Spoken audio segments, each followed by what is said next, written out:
So this game is released all the way back in 2001, so it's going to be very important for me not to view this product 100% through today's lens and make sure I appreciate the strides it made for all of gaming when it was released. This is also the first time I've played a Halo game. I'm looking forward to the rest of the series. So as I work through these games, I won't be discussing details that have implications to future games or details that future games flesh out that were just a footnote in Combat Evolved.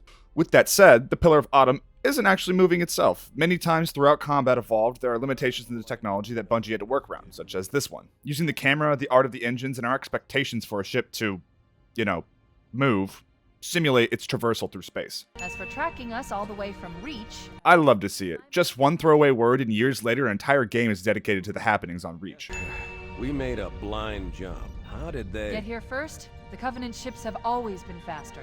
As for tracking us all the way from Reach, at light speed my maneuvering options were limited. A thing that Combat Evolved succeeds at is its ability to make the world feel much more fleshed out and real by not explaining things to us. When it comes to world building, we aren't having exposition shoved down our throats and just have to accept the ride that we are joining the characters on. Who is the Covenant? What is Reach? Why is Master Chief so strong and such a badass? We'll find out all these in later games, but here Bungie used the minuscule amount of development time they had to make the campaign in the most effective way they could. Making us ask more questions than it answers draws us into the story more. And Cortana. Let's give our old friends a warm welcome. I've already begun. We probably could infer that he was talking to an AI, but it could have been someone else. Giving her a physical body makes her much more personable and relatable, which will be very important to buy in the relationship she shares with Chief. I played through with the anniversary graphics because I like them. But wow, did they really go hard on remastering everything in this game. The effort put into recreating almost everything is astounding and commendable, as playing through on the two graphical settings almost feels like two different experiences, both great in their own right. Am I right, Marines? Sir, yes, sir! Damn right I am. Hot damn, I love Johnson. He never ceases to make me chuckle. On top of him, the way the Marines are written just feels like the comedic moments of a war film all the time, and I'm 100% here for it. There's a place for dark and depressing, and I think I'll find it later in the franchise for sure, but here we are just space boys getting ready to kill aliens. There he is, the man in the armor that would take over an entire 3 console generations, like you wouldn't believe, and for good reason too. John 1:17 was the poster child of the renaissance that was about to happen for first-person shooters on consoles. Sorry for the quick thaw, Master Chief. Things are a little hectic right now. The disorientation should pass quickly. This is probably Bungie staff talking to each other about the crazy crunch they had to do to get the campaign ready for release. Sir, I'm getting some calibration errors. I'm going to invert your looking pitch, so you can see if you like it better that way. Oh, hot damn does this age the heck out of this game, and I love it. I'm young enough that I don't even really remember playing any games that ask this of me. Okay, bring his energy shields online, please. And to keep the revolution of the first-person shooter going, Bungie introduces a diegetic reason on why your health regenerates, which for them was vital to the pace of action for Combat Evolved. Bridge to Cryo 2, this is Captain Key. Send the Master Chief to the bridge immediately. Captain, we'll have to skip the weapons diagnostics and On the double, crewman. Aye, aye, sir. Even a game from 2001 understands that a tutorial in this type of environment is the most boring thing to put your players through. When did some devs forget this little trick that Bungie knew so many years prior?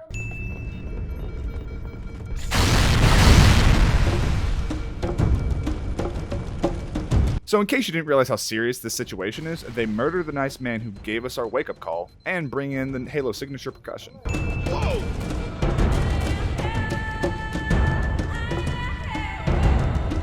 One, I've always known that the Halo score smacks, but I didn't know it slapped like this. I guess this voice does match up with someone called a Spartan.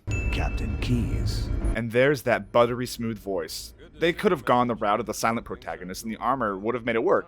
But to have Steve Downes voice a chief who is a man of few words makes him 100% more badass as a leading man. Good to see you, Master Chief. Things aren't going well. We all know that Master Chief is a badass and pretty much the best of the best, as far as I know. But he's a great lesson in humility and doing what you love versus chasing something for status. I'm sure he could have any rank he wanted throughout his time with the UNSC, but he just stays the rank of Master Chief. It reminds me of when Captain Rex was promoted to Commander Rex, only for political reasons, but everyone still called him Captain, and in his mind, that's where he enjoyed being. Sleep well? No thanks to your driving, yes. So you did miss me. The rapport these two have throughout this game makes me so happy and want to cry for some reason. They have such a cute friendship. We're abandoning the Autumn. That means you too, Cortana. While you do what? Go down with the ship? That's kind of one of the requirements of being captain, no? If you look closely, you can already see the ring being called Halo, which is strange because Keyes only learns of the name later. Think of a defense. Oh, think of a defense. Think of a defense. The campaign was made under massive crunch in just a few months. Feels like an excuse. Got it. Keyes actually knew the name all along, but thought it was ridiculous and ignored it until the Covenant called it that. Nailed it. With all due respect, sir, this war has enough dead heroes. Okay, I know I said I wasn't going to mention references to future titles, but what I really meant was not going out of my way to spoil the future games for myself, to make connections I can comment on when I find them later in those games. But I know some stuff about Reach through the grapevine, and if it's true, that line is gonna hurt much more when I play it. Are you ready?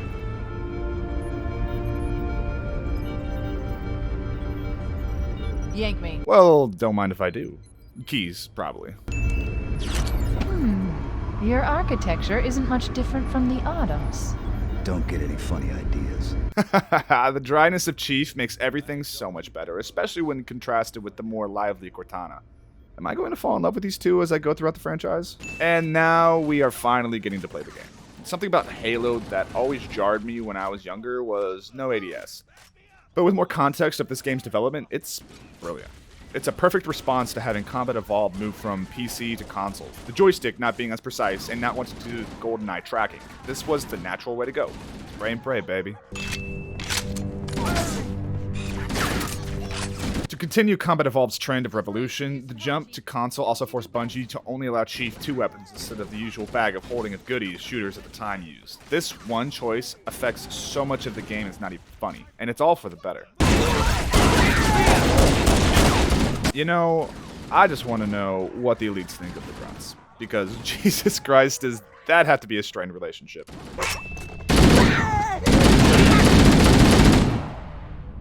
But grunts are also my favorite enemy because of how often they make me laugh. And no better way to tutorialize your combat than throwing us in the thick of it. I can't put my finger on it, and this doesn't track for every mission, I promise you, but there is a sort of intuitiveness about traversing the Autumn that just works. There's no need to use waypoints to find our way around. I know there are the green doors, but those aren't always apparent. It looks like the Covenant wanted to catch you napping. Poor guy. His only mission was probably to catch Chief here, and now he's probably going to pay for it. And also, this one line really hypes up Chief's reputation among the world. Punch it. Am I going to win every time Master Chief talks? I just might. We're gonna make it, aren't we, sir? I don't want to die out here. You had to say something. And because Chief is best man, he doesn't tell a lie. We're coming in too fast! Damn! Air brake failure! They blew too early! I think a certain director of A War in the Stars took inspiration from this scene. Chief? Chief, can you hear me? At last. Are you alright? Can you move? Chief be like, another happy landing. the absolute scale of Halo is so mind-blowing to me. Being able to see the entire ring at times is just a sci-fi wet dream. And I don't know what it is with sci-fi and ring-like structures for fake Earths, but whatever. It's cool. The way the sun is behaving is the sole reason that Steve Jobs picked up the game first before Microsoft. He was so impressed that Bungie could render sun flares in real time where Pixar would take hours to do the same thing. Now, here's where people's minds really got blown with Combat Evolved. The sheer size and openness of the level was unprecedented. On top of the openness, having enemies come at you in waves in a way that felt natural and realistic through dropships. So people were already losing their noggins, and then Bungie did this. Driving around a vehicle in such an open space was, once again, unprecedented.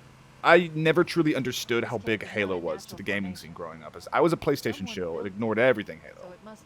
Boy, was I silly. And the Warthog is got to be the most integral part of Halo to ever exist, as without it, we have no Halo.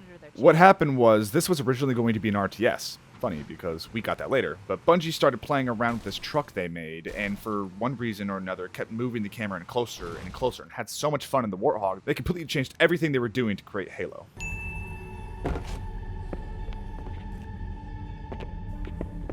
And here you see me stumble upon the graphical change feature that I didn't know existed. Needless to say, I was confused. You can even see the double take I made in the footage. Another super cool feature that 343 did not have to do for us when remastering this title.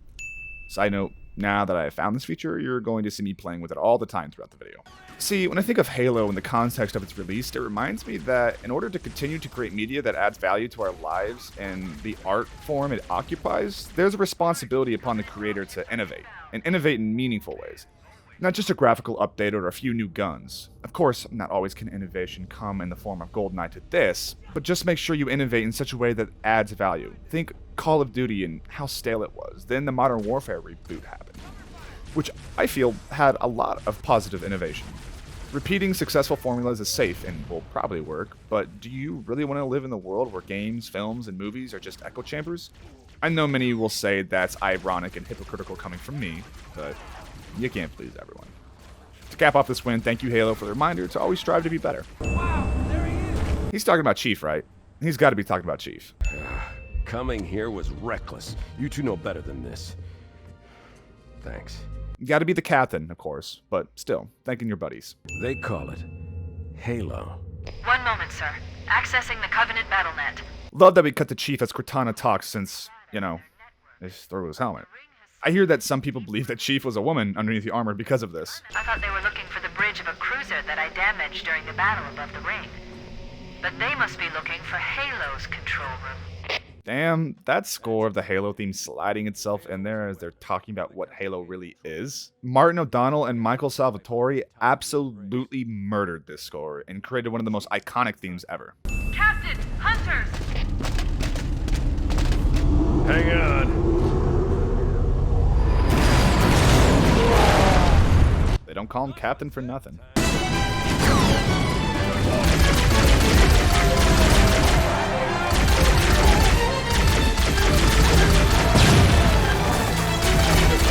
This is the first time the Halo theme makes its power of making everything more badass known when playing over this beach assault.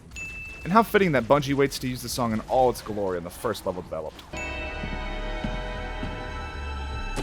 Why did Chief kick this off the diving board? No reason. No reason at all.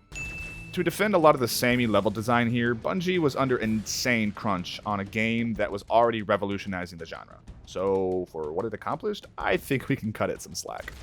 Thank you so much, Bungie, for the floor arrows on where to go. With everything looking the same, I got lost so many times. Again, Bungie flexes what they were able to accomplish with us barging in on a giant battlefield with combatants already engaged with tanks and light vehicles. And it still amazes me what Bungie was able to do in 2001, what their most direct competitor, Call of Duty, refused to do for the longest, which are these large-scale battles with different types of vehicles, and turret sequences do not count. Here we've got full agency to approach the fight however we like. A big thing that I noticed and got confirmed in a dev commentary is that the camera was integral in selling the campaign's cinematics. Bungie was super limited with their animations and were constantly using little tricks to get the most out of them. So they knew they had to make the camera always be dynamic in a scene, and I think it still holds up by today's standards. The captain, we've got to stop the captain. Keys? There's no time. Get out of here, find Keys, stop him. Before it's too late! A question you might be wondering is, why is an AI so animated emotional? And that's because she's not just an AI, but a literal scan of Dr. Halsey's brain, the woman who created the Spartans. So we've got all our personality on top of the insane intellect being an AI would grant someone.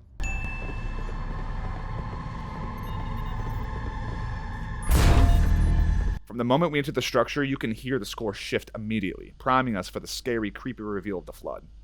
And throughout the entire mission, there is a distinct lack of traditional score to really set the atmosphere. Stay back! Stay back! You're not turning me into one of those things! And in case things weren't already weird enough, we've got this guy. Originally, Bungie had planned if we left him alive, we would have heard him shoot himself. I think there's got to be something said for the unapologetic use of Dutch angles throughout the game. If you're gonna use them, commit. Why do we always have to listen to this old stuff, Sarge? Watch your mouth, son! The plan was to license Black and Blue by Rolling Stones, but for one reason or another, they ended up having O'Donnell create an original rock and roll something, as they put it in their commentary. It's most definitely a nod to the music and times during the Vietnam War. It should remind you, grunts, what we're fighting to protect! Hey, if the Covenant want to wipe out this particular part of my history, that's fine by me. Even in the 26th century, we've got these generational gaps. Some things never change. I got a bad feeling about this. That Marine was just waiting for a reason to quote Star Wars now that he's doing his own War Stars. God damn it, Jenkins! Fire your weapon! Legend has it that Jenkins still isn't firing his weapon to this day. Originally, the Flood was to attack right away after watching the video, but instead they went the route of building anticipation, which most likely worked very well at the time this game came out. From what I've heard, this mission scared the hell out of a lot of us. Now it's just a nice point in history to see how far we've come in terms of scary, creepy video game moments. Thief of a Chief. So all my homies hate the library, and for understandable reasons, but its two biggest defenses are the chapter titles that are a bit self-aware, which absolves nothing, but at least takes the sting out of it, and the main one being the repetitive levels of the library and unending onslaught of the Flood really paints a picture on how unstoppable these creatures really are. Which means that any organism with sufficient mass and cognitive capability is a potential vector. Is something wrong? No, nothing. Splendid. I can only interpret this as Chief finally getting a moment to reflect and mourn Keys. What do you think this beat is for Chief? Is something wrong? No, nothing. Splendid, shall we? And can I just throw in another win for how beautiful the score is? This might be a bold statement, but the narrative at the very least wouldn't be half as impactful if it wasn't for the score. Something I want to mention is how video games were really just the natural step when it comes to storytelling. We've had books, plays, movies, and songs, but something I find so fascinating is our affinity for accepting a far simpler story as long as we're having fun throughout the game. I understand that's the main draw of video games, but even today I've read so many accounts of people touting this story as among their favorites of all the Halos, and maybe it's just that simplicity of saving the universe that gives the game its charm. I know this, if the game's story was translated to film or a book with the same depth of character, themes, and script, people would hate it. And I know this isn't anything new to you, that the interactive nature of video games can be so damn powerful that it can do pretty much all the heavy lifting for a game's story, and we won't look back and remember this as a bland save-the-world plot, but it's something to be cherished. And I know many of you shared this cherished experience with a friend, and that interaction between you two and the game itself is what makes video games so wonderful. Anyway, back to our double betrayal. I've spent the last 12 hours cooped up in here watching you toady about. He's your pal, is he? Your chum? Sod off! So if you're wondering why someone with an American accent is saying all these traditionally British terms, it's because Cortana was meant to have a British accent at the start of things. There were some communication issues, and they had already recorded this dialogue with an American accent. And when brought up about re-recording, the response was, and I quote, "Jen, go fuck yourself. We're not re-recording." So in essence, much of what Halo became was through necessity and not entirely up to Bungie because of the insane crunch to make this campaign. And hey, it all worked out, didn't it? Sometimes the best art isn't something that's labored over and revised hundreds of times. A construct in the core? That is absolutely unacceptable. That delivery was so on point. Also, irony. You sure that's a good idea? My favorite detail about Spark is that whomever created him added a sigh feature to his robotic voice. He doesn't need to breathe. How dare you? Oh! Do what? I have the index. You can just float and sputter. And how fun that these robotic AIs are yelling at each other as if they had the brain and hearts to properly emote their distress and anger. Okay, so I just saw something about Spark being like Cortana, basically a human consciousness uploaded onto some hardware. So that explains their emotionality and human size and all that. But still, keeping the wins. Is it true? More or less. Technically, this installation's pulse has a maximum effective radius of 25,000 light years. But once the others follow suit, this galaxy will be quite devoid of life. Or at least any life with sufficient biomass to sustain the flood. But you already knew that. I mean, how couldn't you? Well, I mean, Spark only lied through omission, so like, it could have been worse. Or there's Betrayal 1 at least. Give your construct to me, or I will be forced to take her from you. That's not going to happen. I think we can all aspire to have the badassness of Chief. Also, Betrayal number 2. So be it. Save his head. Dispose of the rest. Why does Spark want to keep his head? Am I going to learn later that Spark is insane and collected heads governor style? Ah, smart for saving time. You're using an entire level before, but having most of the level centered around the upper areas that weren't concerned with before, so at least it feels a little fresh. I've adjusted your shield system so that it will deliver an EMP burst to disrupt the generator, but you'll need to walk into the beam to trigger it. So I guess there was a whole other level cut, but to save time, their solution was just walk into it. Whatever works, you know. I wouldn't have known this was a quick fix for a time issue unless I did my research. There's a teleportation grid that runs throughout Halo. That's how the monitor moves about so quickly. I learned how to tap into the grid when I was in the control center. Unfortunately, each jump requires a rather consequential expenditure of energy. I know I've been talking about the crunch this game was under a lot. But a funny anecdote is all that was written for Cortana the day Natasha Michelhone,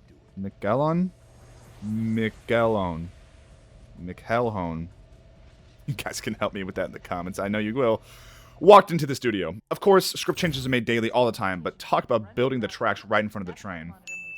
McElhone. Okay, I guess it's McElhone. I guess I could have looked that up first before trying to read it. Oh well, I know how to say it now, so you guys can't get mad at me. Needless to say, I think we should only try this once. Do it. Haha. Oh, I see. The coordinate data needs to be... Right.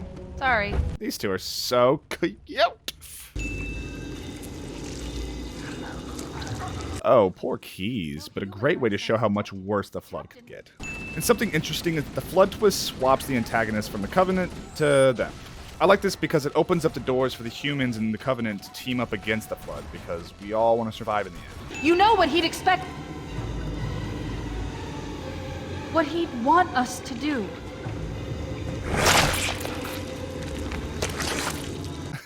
Chief straight up has no chill and turns Keys into Blackguard. Fun fact, this was the absolute easiest cutscene for them to do. It all ends where it started. Bookends. We're not gonna make it! We'll make it. Pull up! Pull up! I can't wait to see Chief in other games. His dry delivery makes everything better. And again, the usage of the Autumn was another smart reuse of assets. Much less egregious as to betrayals, since it feels more pertinent to the story. And I will endeavor to make your death relatively painless and... At least I still have control over the comm channels. Where is he? I'm detecting taps throughout the ship. Sentinels, most likely. As for the monitor, he's in engineering. He must be trying to take the core offline. Even if I could get the countdown restarted, I don't know what to do. How much firepower would you need to crack one of the engine's shields? Not much. A well-placed grenade, perhaps, but why? Blow things up and all else fails. A solid strategy that works all the time. Okay, I'm coming with you. Ha! Love it. A quick canon explanation for those who run it co-op on why there are two Spartans. Why did I read it like that? Moving on. How fun that the Pillar of Autumn has a racetrack put into it. And it isn't a space war game without some sort of trench run, right? I feel really silly for taking so long to hop on the Halo franchise. Seriously, if the games only get better from here, I cannot wait to do the others for you guys. This game is 20 years old and is still a blast to play through. I guess I was a casualty of the lame old console wars back in the day. By choosing PlayStation, I missed out on all these games had to offer, but I'm somewhat appreciative of that fact, as now I get to play through them blind with the perspective of an adult than just a kid shooting things because kill alien equal fun. Which it is, but analyzing and learning about the creation process is so rewarding to me now, where young me would have been bored by it. I guess what I'm saying is I have a much greater appreciation for the artistry behind video games, and I like going into these blind now instead of having my expectations tempered from when I was younger. Just in case the stakes weren't high enough for the ending, they murder Foehammer.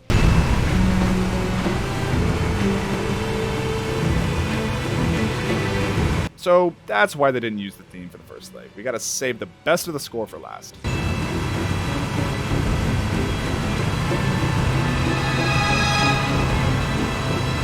A little jump fake out. I literally thought I messed something up when I first did this. This is such a great culmination to such a fun game. The whole time it's just a high-octane shooter that doesn't have to take itself so seriously. And then we get this awesome ending with this interactive set piece. I'm not even joking when I say the gameplay and story hold up even by modern-day standards. And not just hold up, but exceed many bland, boring titles that have come out in recent years. You guys remember Homefront? Sure. I'm very biased to this game as its very position of revolutionizing the FPS genre makes it special, but come on. No one's perfect. Move! We need to get aboard now! And to keep the badassery of this moment going, we've got to do the 100-meter dash. For those who might have missed this detail, the Flood showed up at the Pillar to try and get it operational again to invade other star systems, which explains why Spark was there to try and stop them, as he didn't have the Index, and this was the next best step to stop the Flood. It also highlights the intelligence the Flood might possess, which just makes them even scarier. This remaster is almost perfect, but something the OG version has over it is that this explosion makes no sound in it. There's no sound in space, y'all.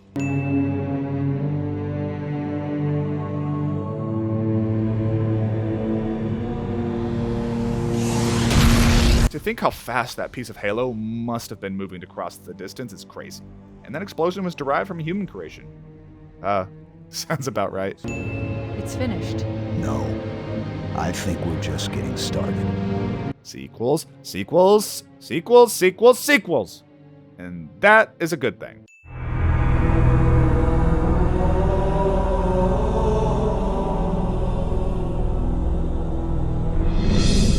There was only one chip.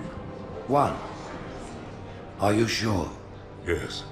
They called it the Pillar of Autumn. Halo 2's greatest strength is its fleshing out of the Covenant. Instead of just being weird alien bad guys, we were shown right from the start that these aliens really aren't too much different from us. And as controversial playing half the game as Arbiter may have been at the time, it was 100% the right call, as the story surrounding Chief is really just Halo 1 with some embellishment. It fled as we set fire to their planet. For normies like me that suck at reading books, even more hype and build-up for what happened on Reach. When you first saw Halo, were you blinded by its majesty? Blinded? Paralyzed? Dumbstruck? No. Arbiter is walking right into the classic trap parents lay for their kids. I will continue my campaign against the humans. It can be hard to empathize and relate to a creature that looks so, well, alien to us, but the scripting alone with Keith David's performance makes connecting with Arbiter so effortless. Not to mention that David's voice is like hot butter. He could be reading the dictionary and I'd be salivating at his every word. Even though I fell in love with Arbiter way more than I anticipated, nothing can take away from the badassery that Chief commands in every scene he's in. Like, he's just putting on his helmet and I'm already at quarter chub. Tell that to the Covenant. And on that note, Steve Downes' Master Chief will forever be the sexiest voice in gaming. And yes, this will be a recurring win in every Halo video. I know the anniversary editions are very controversial. I mean, just go look at the comment section on my Halo Combat Evolved video. But I still love them. We get the best of both worlds since the OG version is just a button press away. And I still stand by my opinion that 343 did an amazing job on these graphical remasters. I played a bit of Halo 2 as a kid, and these new graphics are how I remember playing that game back when I was 10. And speaking of remastering, what the f*** was Blur Studios smoking when they remastered the Halo 2 cutscenes? Like, holy shit. These are immaculate and just incredible at every turn. You told me there wouldn't be any cameras. And you told me you were gonna wear something nice. You're telling me his armor isn't the nicest thing you've ever seen? Like, come on. I couldn't find anything, but I'm sure someone somewhere has been married wearing some Master Chief cosplay. If they came to hear me beg, they will be disappointed. To create a character that could match Master Chief was no easy task, but Bungie killed it in creating Arbiter. He really is just the Covenant's Master Chief by the end of the game. You look nice. I'll forever love their dynamic. Johnson don't know what he's talking about. Thank you. Not often do we get to see much personality past stalwart badass in chief. But this quick look at Johnson is gold. That's his girl, Jay. Sergeant Major, the Colonial Cross is awarded for acts of singular daring and devotion. For a soldier of the United Earth Space Corps.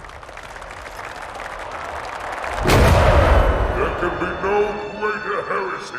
This cross-cutting between Chief being awarded and Arbiter being punished is nothing short of brilliant. It leads us to sympathize with Arbiter and continues to let us in on the societal and religious aspects of the Covenant. When we blew up Halo, we were like, woo, we won. But now I can't help but feel that would cost. I love Arbiter. Leave me alone. Show me. 15 Covenant capital ships holding position just outside the kill zone. And Jen Taylor, got it right this time, is just the best. I love her playing the fine line of AI and uploaded consciousness of a human. Some lines like the promise he can't keep at the end are sheer, jerkingly human.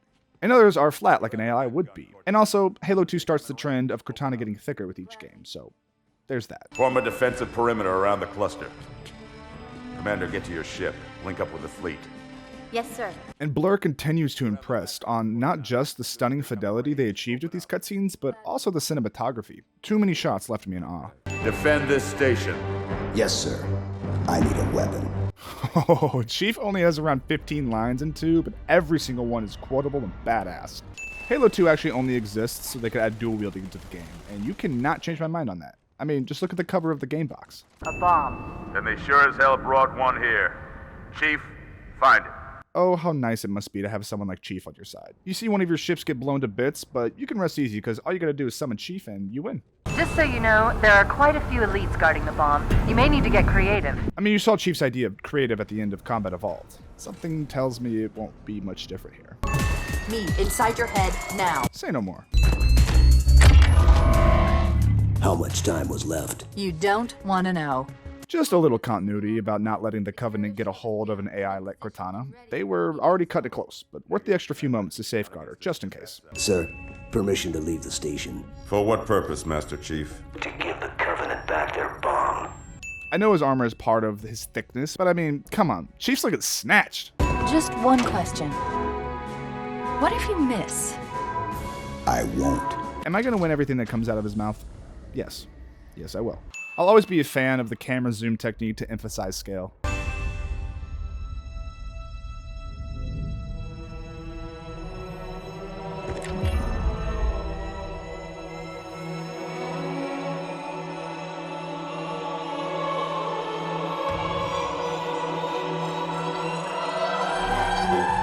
No better time to take everything away and let Martin O'Donnell and Michael Salvatore's Halo theme speak for itself as Chief does one of his many badass tricks.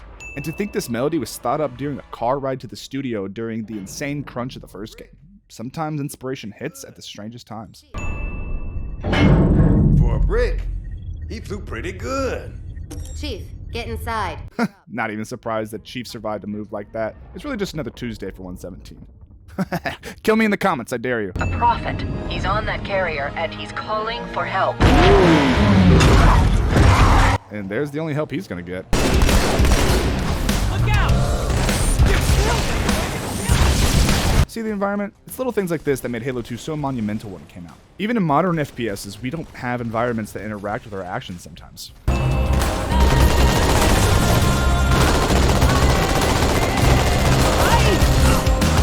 The score for Combat Evolved was already one of the best to ever grace gaming, and then Halo pulled a SpongeBob and said, You want to see me do it again? Now you might be wondering, why isn't he talking about the tumultuous development process of Halo 2 and all the behind-the-scenes stuff that went down? One, because I'm not the friggin' History Channel, and two, with this channel, I like to meet halfway between the average gamer and the diehards. But to guide you back to the true path, I brought this motivational device. And just like Chief, almost everything Johnson says is gold. We've all run the simulations. They're tough, but they ain't invincible. Just like the simulation. Oh, I know what the ladies like. And the men too.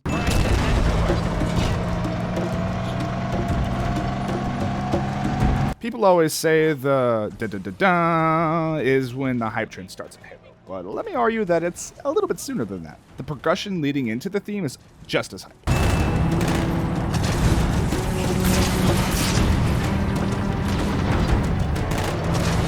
But there's no replacing how hype the Halo battle theme is. I've had countless nights playing other games with this in the background just to hype up my gameplay. And it really does get more Halo than marching across this bridge in the Scorpion destroying everything in your path to this music.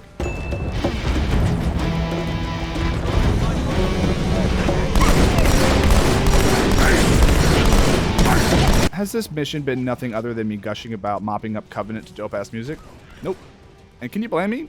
It's like this mission took the main battle theme and just kept taking more and more steps to make it more and more badass, with the crescendo of mounting a scarab. But coming back to reality, we had amazingly large environments in Combat Evolved, but Halo 2 decided to show off even more by having us drive all around Metropolis, with soldiers, vehicles, and air targets. And don't forget, this all ran on the original Xbox. Bungie's ambition might have gotten the best of them when it comes to the amount of story in Halo 2, but that's inconsequential when you've got all this groundbreaking gameplay to back it up. And we get to actually use the energy sword, the true original Commando. What about us? My belly aches, and his flesh is seared just the way I like it. Quiet! They are not for eating. Release the prisoner. Release the Kraken. That's basically what's happening here. The taming of the Hunters, the Grunt Rebellion. Were it not for the Arbiters, the Covenant would have broken long ago. In 2 lines, there are decades of lore splayed out for the normies that don't go digging for lore. Even on my knees, I do not belong in their presence. And that line just seals how sacred the position of the Arbiter is. It also shows Vadam's mind in light of his failure in conjunction with his devout nature to the Covenant. He recognizes and accepts his fate as he failed, and is so crushed that not even on his knees in his mind is he enough to honor the past Arbiters. Which makes his arc so freaking satisfying to watch, as he literally can't get any lower than this. With that said, Vadam is the best character in Halo 2, as he truly is the only one with an arc that can and has resonated with a lot of people. And what the f***? An FPS video game about aliens in the future has no reason having dialogue this tight. Not a single line surrounding Vadam is wasted. Halo's destruction was your error, and you rightly bear the blame. But the Council was overzealous. Oh, the irony of truth calling the Council overzealous. This is the true face of heresy, one who would subvert our faith and incite rebellion against the High Council. And let me say how smart Truth is, preying on Vadam's vulnerability and need to prove himself after his failure to create possibly the most powerful Arbiter ever. It's a chef's kiss in manipulation. And how serendipitous that Truth anointing Vadam as the Arbiter ushers in the fall of the Covenant. Or at least, steps towards it, I believe. Don't yell at me, I'm writing these as I play through the series. You know I love me some center framing. And if you're going to create a foil for Chief, he's got to have some badass armor of his own, right? The tasks you must undertake as the Arbiter are perilous, suicidal. You will die, as each Arbiter has before you. The Council will have their corpse. Death! By exile. Same energy, right? It is insane the amount of emotion Blur is able to imbue on a character so alien.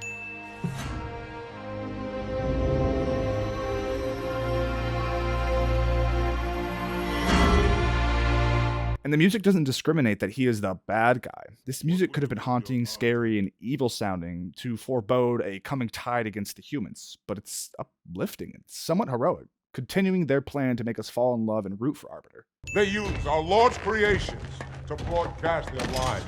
Though the terminals and lore suggest that grunts are much more than the silly, stupid cannon fodder, it doesn't take away from them being, well, silly and hilariously cute. We shall grind them into dust. Notice that Arbiter isn't reciting this prayer alongside the other elites. But these are my elites. Their lives matter to me, yours does not. Don't care if I'm harping how much legwork 2 does to humanize the Covenant, because I love every minute of it. I was constantly more interested in the Arbiter side of the story than Chief's. Their lives matter to me, yours does not. That makes 2 of us. And you can't go toe-to-toe with Chief unless you also have badass one-liners. That makes 2 of us. Vadam is a little impressed by Vadam. They're talking shit at each other, but it reads more like mutual respect. Now, Arbiter wasn't marketed as a playable character, and this led to a boohoo about false advertising, but like, you can't lay all your cards out on the table, right?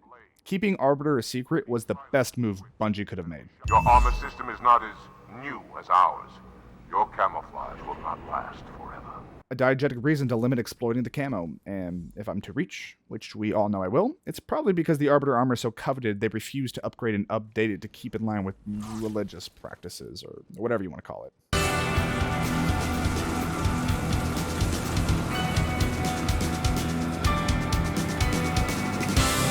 I was still adjusting to such music being used alongside the Covenant, as I expected the music to be more, I don't know, evil, bad guy, alien. But like I mentioned a moment ago, the music is directly informing how we should be viewing Arbiter's crusade. Follow in Flight is beautiful and badass. We're flying in free open air and are soon to learn the truth behind Halo and the Prophets and be free from them, and this track just oozes that feeling.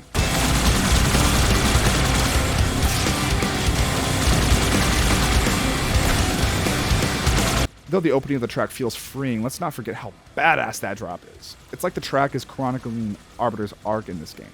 I could play this whole track and label movements and the music that would perfectly match up with the revelations Arbiter has, but I'll spare you, as I know time is valuable.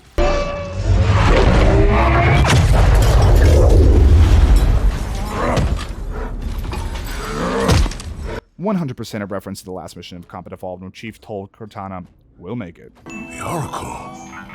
Hello, I am 343 Guilty Spark. I can't help but feel elated and angry at seeing Guilty Spark. He's such a little shithead, but I love him. He's like a cat. The elites are blind, Arbiter, but I will make them. Irony? juxtaposition? I don't know what to call it. So it's cool that Rifumi is trying to help the elites see and uses fake projections of himself to fight those he's trying to save. Unfortunate. His edification was most enjoyable. Edification, the instruction or improvement of a being morally or intellectually. The more you know. Cortana, what exactly am I looking at? That is another Halo. Say what? Johnson speaking for the entire player base. Say what? So this is what my father found. I thought Halo was some sort of super weapon. And you can't reveal another Halo without the theme playing, can you?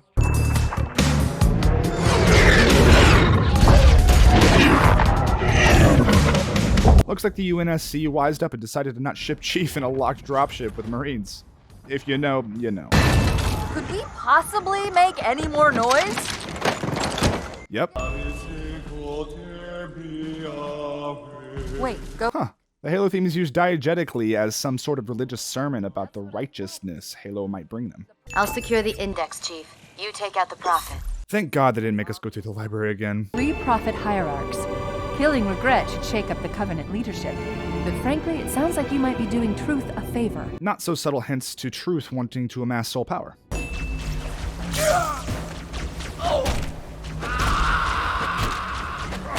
Bungie was so happy they got vehicle jacking working, they formed a whole boss fight around the idea. The demon is here? Why? Looking for a little payback? Retrieving the icon is my only concern. This is why everyone loves Arbiter. Only concerned with the mission and not letting his ego entangle his goals. These slides remind anyone else of this? It's always nice to see commanders get their hands dirty. Gotcha. Johnson to the rescue. And he is such a badass, able to go toe-to-toe for at least a moment with basically Master Chief. How you doing? And of course, he's got to get his one-liner in. They ordered me to do it. Betrayal. Oh, we finally get the two in the same room together. Relax. I'd rather not piss this thing off. Temporary truce. This one is but flesh and faith, and is the more deluded. Now that is a scary antagonist, able to realize something about our heroes before they even know it. Now I shall talk, and you shall listen. Greetings. I love how unapologetically ignorant of circumstance Halo monitors can be. There is still time to stop the key from turning. The enemy of my enemy is my friend? Did I put enough enemies in there?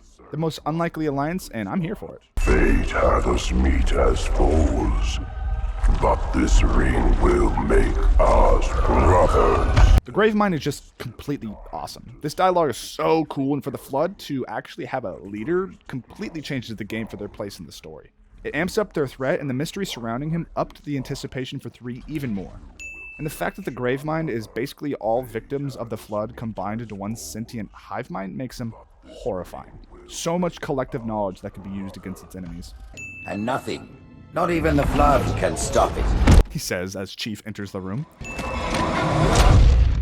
Boo. It's pretty neat that Chief starts this fight in the same room that we meet Arbiter, and he finishes it in the mausoleum of the Arbiter, nailing in the coffin that these two men are one and the same. Let him be. The final step of Truth's plan finally coming to fruition, even if the plan wasn't exactly shaken out the way he intended it, but that's fine.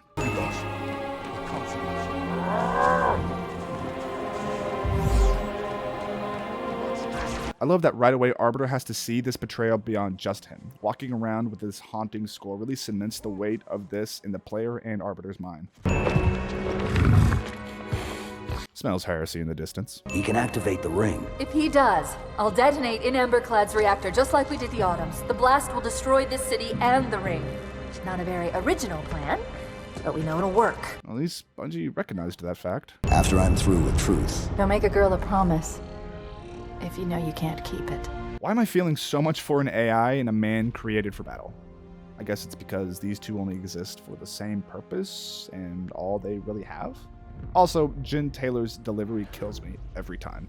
And this was basically supposed to be either the midpoint or the end of Act 2 for Halo 2. But because of all the behind the scenes stuff, they couldn't finish it in one game. More on that in a second. Come on, grab a banshee and give me some cover. Gonna know what's coming. Oh, hell yeah. A team up I did not see coming, and I'm here for it. One more word, Oracle, and I'll rip your eye from its socket. With their looks, kind of reminds me of Borderlands 2 with Claptrap and Knuckle Driver. And disobey the Hierarchs? There are things about Halo even the Hierarchs do not understand. How freaking cool that Bungie stuck to their guns about basically Arbiter being the main character in their sequel when everyone expected to play as Chief in the entire game. Having the final mission take place between these two was a big risk, even if it was somewhat forced by the development process. Go ahead, do your thing. Tartarus, the prophets have betrayed us. Arbiter trying to reach out to Tartarus instead of just killing him right away is another check on the long list on why Arbiter is my favorite character in Halo so far. No, Arbiter!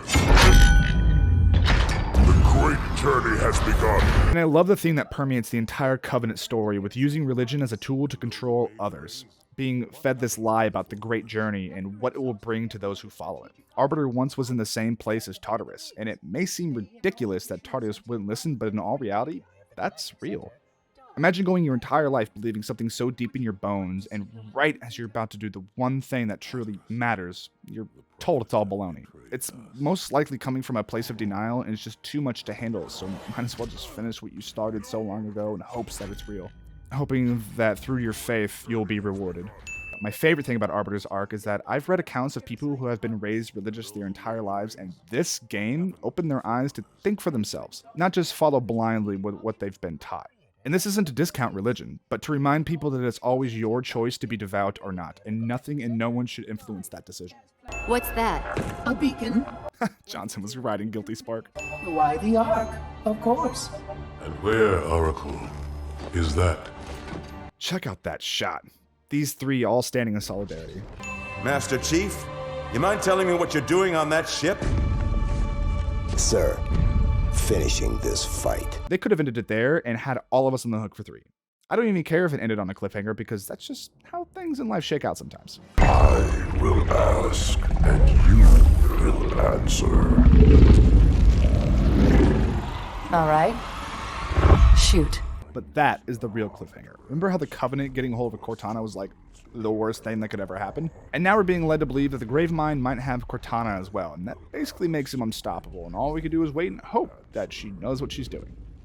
If you're playing this back in 2004. I can go straight to 3. Sure, maybe this cliffhanger was born out of development and limitations, but that doesn't take away that we still got a complete story and arc surrounding the Arbiter and the Covenant. For having to cut their game in 2, I'm amazed how well this ending actually does work. Did we want a conclusion between Cortana and Chief? Of course. Did we have to wait 3 years to get it? Yeah. But at the end of the day, we still got it, and that's what we remember today. A sequel should always add on to the world, story, or characters in meaningful ways. Not every side of Halo got those embellishments with 2, namely Chief, since there was a lot of stuff to unpack with Arbiter, but I really enjoyed seeing the Covenant be more than just alien bad guys and have the lore expanded for those that don't go out of the way to read the books or any other outside media. It's 100% the 2 towers of the Halo trilogy, and that might be the biggest compliment I can give the game. I apologize if I didn't talk more about Halo 2 in the context of its release back in 2004, and I mainly didn't because there are so many other videos already on YouTube that you can watch chronicling that, and I'd rather not be just an echo chamber on this channel. So, I hope you enjoyed my thoughts and my little take on the game, and I'll leave a link down below if you're interested in those videos.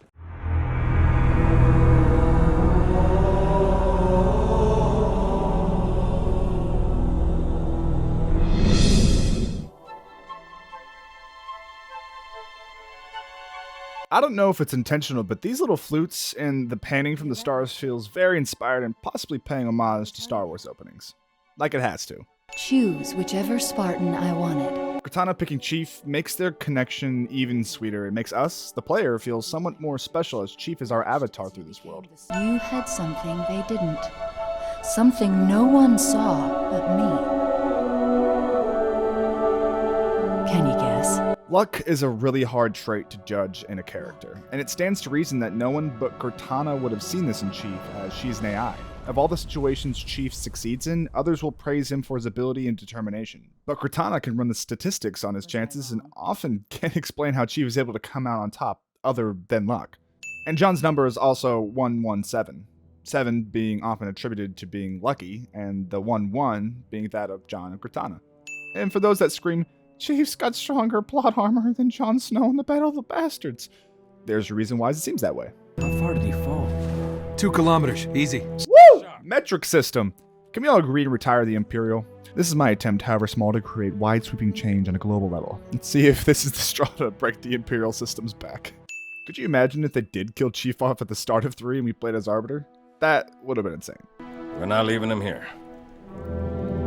Yeah, you're not. But Chief is just joshing with them. There's a certain amount of theatricality Jon has that I swear it's because he knows he's just that big.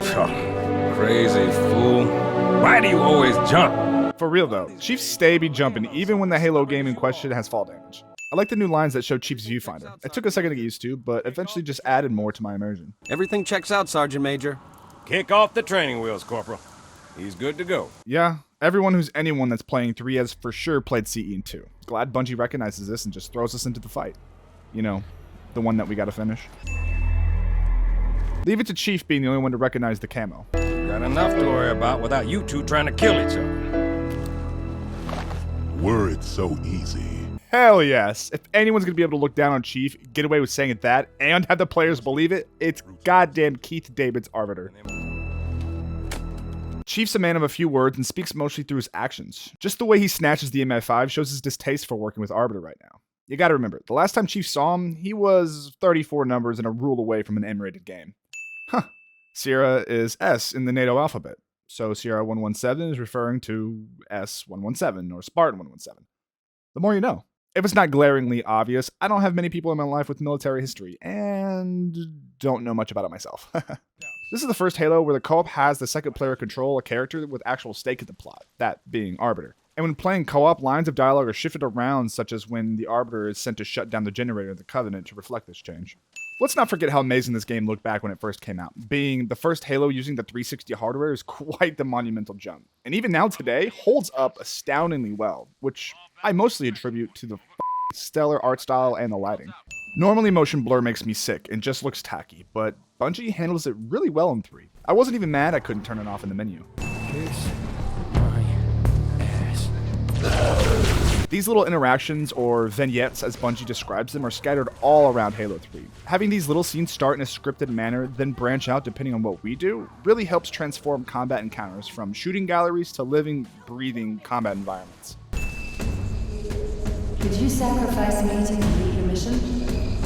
Could you watch me die? These little Cortana bits and later with the Gravemind have a small group of haters. I don't really mind them, as more story is always welcome to me. Sure, it can shut down the pacing of combat or traversal, and I'll admit it does get taxing when the Gravemind won't stop yelling at you in Cortana, but would you rather possibly miss a bit of dialogue because you're in the middle of a firefight or deal with these 5-second snippets? I know my answer. I will help you sprint.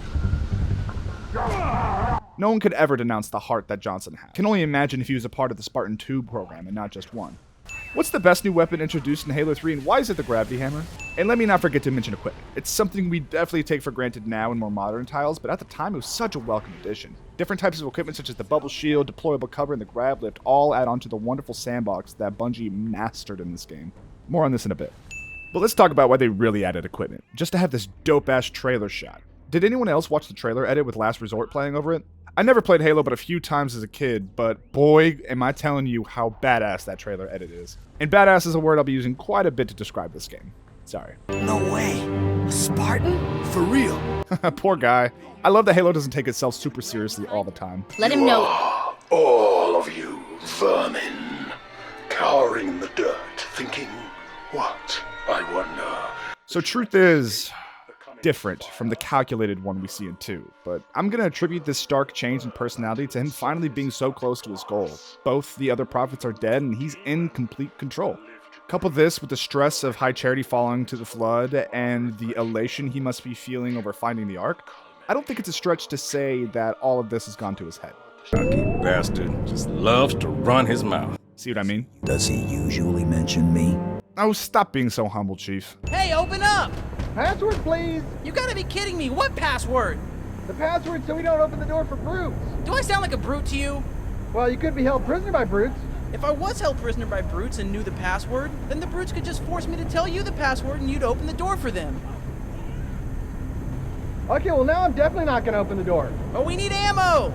Well, why don't you go ask your brute buddies then? This is my absolute favorite of the vignettes that I found. See what I'm talking about with Halo not taking itself seriously all the time? Chief, get back to the ops center. Kill those brutes. Rearm the bomb. Don't you think the Covenant would have learned their lesson about their bombs being close to Chief? These beeps are consistent with the beeping we heard in the Pillar of Autumn. There will be a great deal of hardship on the road ahead. Interesting use of the words hard and ship, considering your relationship with Chief, if you guys know what I mean.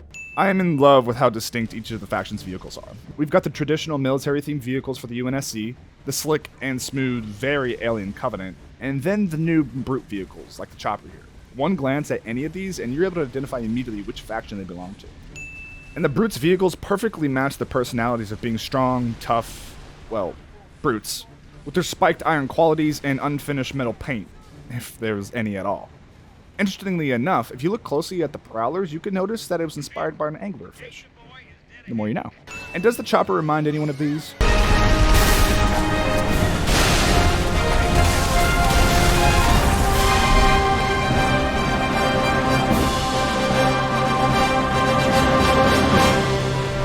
The music never fails to know how to loop perfectly, and they cut out just as you finish your last objective to progress. I don't know how developers manage to do this, but it impresses me every time. Remember how scripted and, in Bungie's own words, the Scarab fight was in Halo 2? Well, they really outdid themselves by throwing one at us and just saying, "Figure it the fuck out." Which is why Halo 3 was so badass then and now. It's that sandbox encounter design that makes Halo 3 so monumental. Halo 2 had some open-ended combat arenas along with CE, but none of those even hold a candle to the ones here in 3. We get so many different options to tackle each Scarab encounter.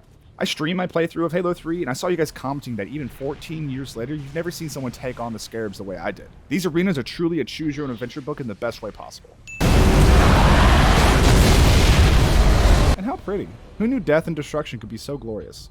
Probably a lot of people throughout history, so moving on. I am your shield. I am your sword. This feels like a slant callback to the line Halfjaw spoke to Arbiter in his first mission. We are the arm of the Prophets, Arbiter, and you are the blade. I only connect these two because the line comes right after Arbiter shows up.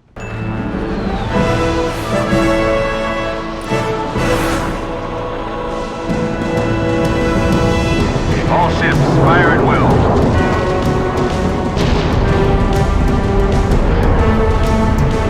I don't care who the fuck you are. If this doesn't fill your head with dopamine and serotonin, we can't be friends. This shit is so badass and hype. I am swearing and using pointless words to try to explain how awesome this scene makes me feel. Like, this is what Halo is all about right here.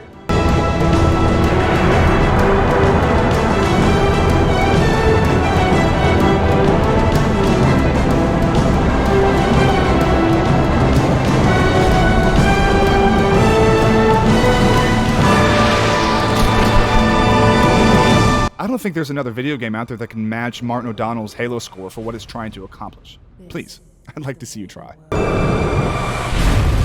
You catch that? Just as the Forerunner ship takes off, we get a glint of Cortana in our heads, preluding the arrival of the Flood ship. So that you know, the Gravemind is using Cortana's form against Chief and is just having a little fun. We knew the Flood was trying to restart and take over the Autumn and CE, but actually seeing them operate a ship makes them way more frightening. The updated engine alongside the new hardware finally got to make the Flood exactly as their name said. Just a wave of infested creatures descending upon you. It's very easy to get overwhelmed by it and finally feel scared just out of the sheer numbers they have. I can see it crawling, sliding around beneath their skin. Oh. And then they got... Let me know what you guys did with this poor soul. Fighting alongside elites as Chief will never get old. Do not be afraid. Reclaimer. This little shithead. I must act quickly. At least he kills the guy behind Chief as somewhat an olive branch. Again, Chief's body language speaks volumes. And you, shipmaster, just glassed half a continent. Were it not for the Arbiter's Council, I would have glassed your entire planet. I love this scene. Just because they have a common enemy doesn't erase the 28 years of conflict between them. That elite is like, the f*** you doing? And Johnson doesn't even blink an eye.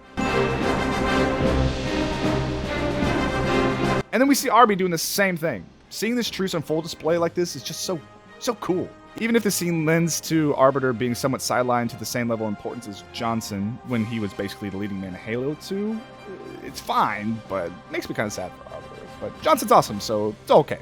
But also, look at the unspoken respect between these two, moving ever so slightly to not bump each other. The two sides are still a bit at odds working together, but this one action from these two is sure enough, well, enough to let the lower Marines and elites know what's up. As much as I hate Spark, you can't deny his comedic timing. Shipmaster, they outnumber us 3-1. Then it is an even fight. And I swear this is a reference to the opening of Revenge of the Sith after Obi-Wan and Anakin joined the battle. The composition is just way too similar to be a coincidence.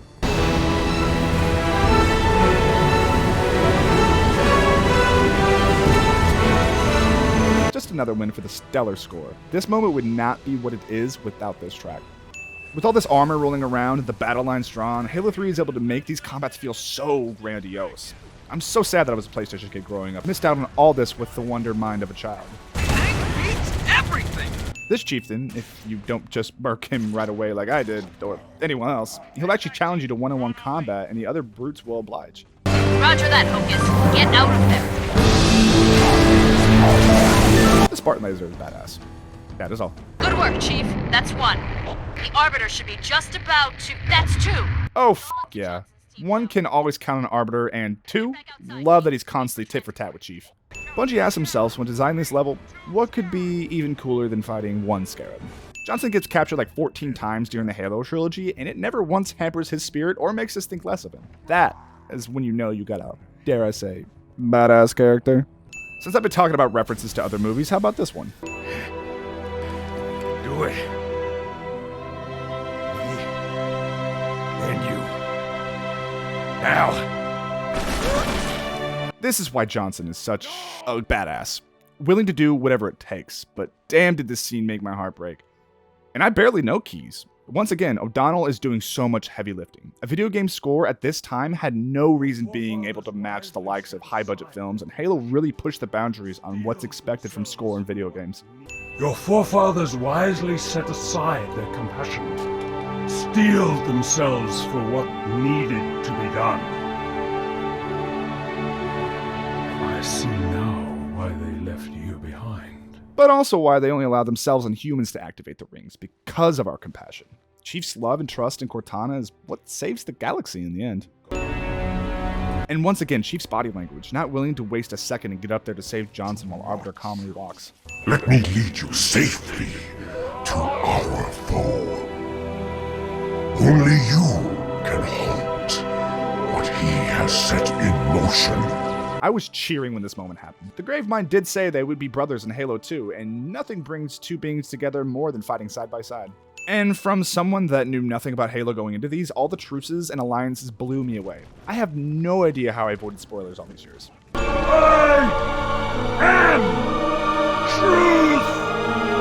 The voice of the Covenant! So, you must be silenced. Of fate you must abide. You know I love me some sinner framing! What do you see?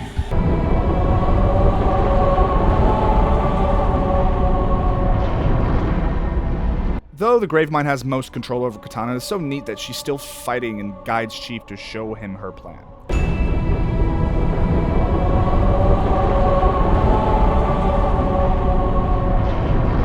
Bungie uses the Halo theme all the time when cool shit is happening, but it'll always give me goosebumps when it's just the choir over the ring itself.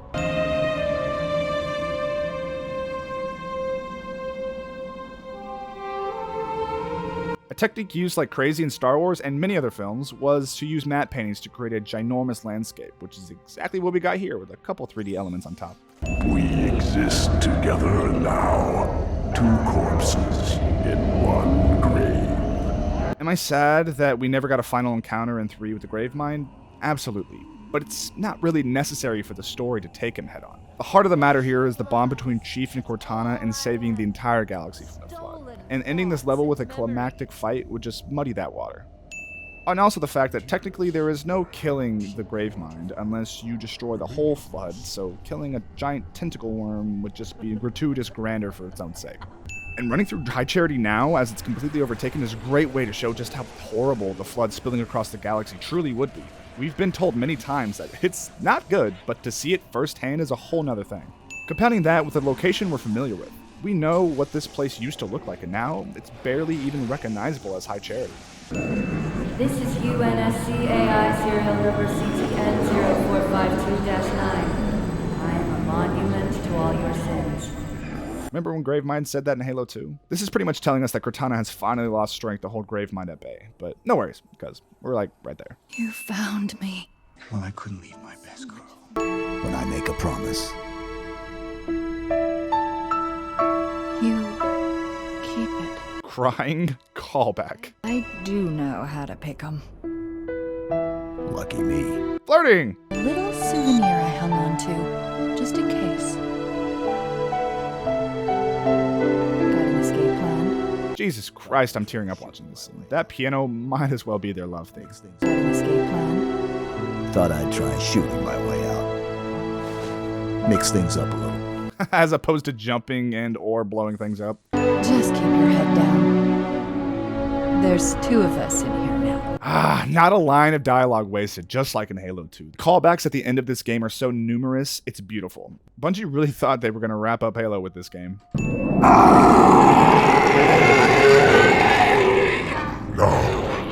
at last I see. Her secret is revealed. Me, after people told me not to eat the spicy stuff and I'm stuck in the toilet for 6 hours. At last I see. Her secret is revealed. And the big secret Cortana was keeping from the Gravemind, I believe, was Chief. This whole time she was protecting everyone by protecting her best boy. And Arbiter, the absolute mad lad, came back for his best boy. Huh, yeah. Bungie beat me to what the win was gonna be. Coming back to where it all started. Bookends will forever be a win and never a sin. Yank me, Chief. With pleasure. And another callback. The installation is almost complete. Terrific. Yes, isn't it? I think Spark and Drax would get along quite well. Unacceptable! Well, if you wanted us to hate Spark again, that's one way to do it. If you caught my stream, you'd remember my jaw was on the floor when this happened. I have kept it safe. It belongs to me. Not for long.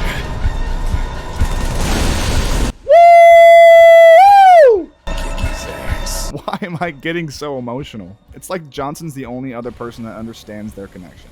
And I think I'll understand why when my Reach video comes out. Send me out. Rest in peace, Johnson, one of the OG Spartans. We'd expect and want nothing more than for you to go out with a bang. I am sorry, Spartan. Even Harvey is sorry. And now, ladies and gentlemen, for the most iconic Halo mission ever. I haven't played them all yet, but I know. I've played sporadic missions of Halo here and there as a kid, and this run is the only mission I ever remember playing. If that doesn't speak volumes to how badass this last level is, I don't know what will. What's even more nuts about this hog run is that it's the exact same layout as the island for the Silent Cartographer mission in Combat Evolved. This is a remake of Installation 4 after all. Done it, Chief! Jump! For it! Right into the hangar! We all know if Chief can do anything, it's jump.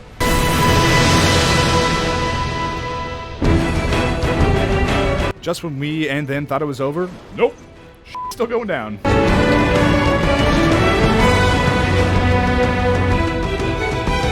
No words needed. These two badasses have the utmost respect for one another, and dare I say, care a bit about each other? Chief didn't need to check on Arbiter here, but did nonetheless. I know I've already done it once, but you know I love me some center framing. Especially when everything in frame is pinnacle Halo. Chief, Cortana, and a Halo ring going off in the background. It's shots like these that remind you how passionate Bungie was for creating this game and going out on a high. We don't make it. We'll make it. And once again, another callback between these two. It's been an honor serving with you, John. For those like me that hadn't read The Fall of Reach, this is the first time that we ever learned Chief's name. And how cute that it's coming from Cortana at the end of all things for them.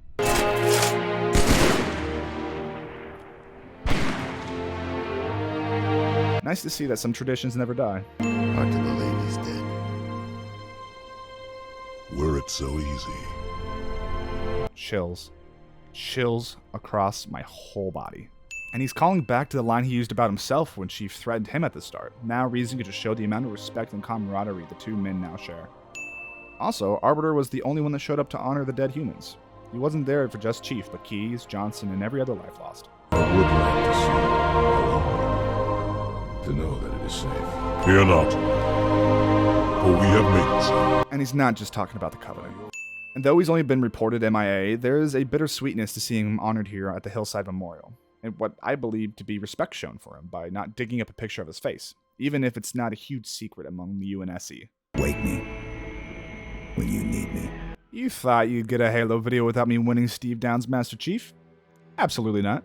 So bittersweet. I'm searching for words to describe the feeling this ending has. It's just so perfect. Everything tied up nicely to cap off the trilogy, and though everyone else gets a happy ending, John and Cortana don't exactly. We end just as we started, in cryosleep waiting to be called upon as an instrument of war.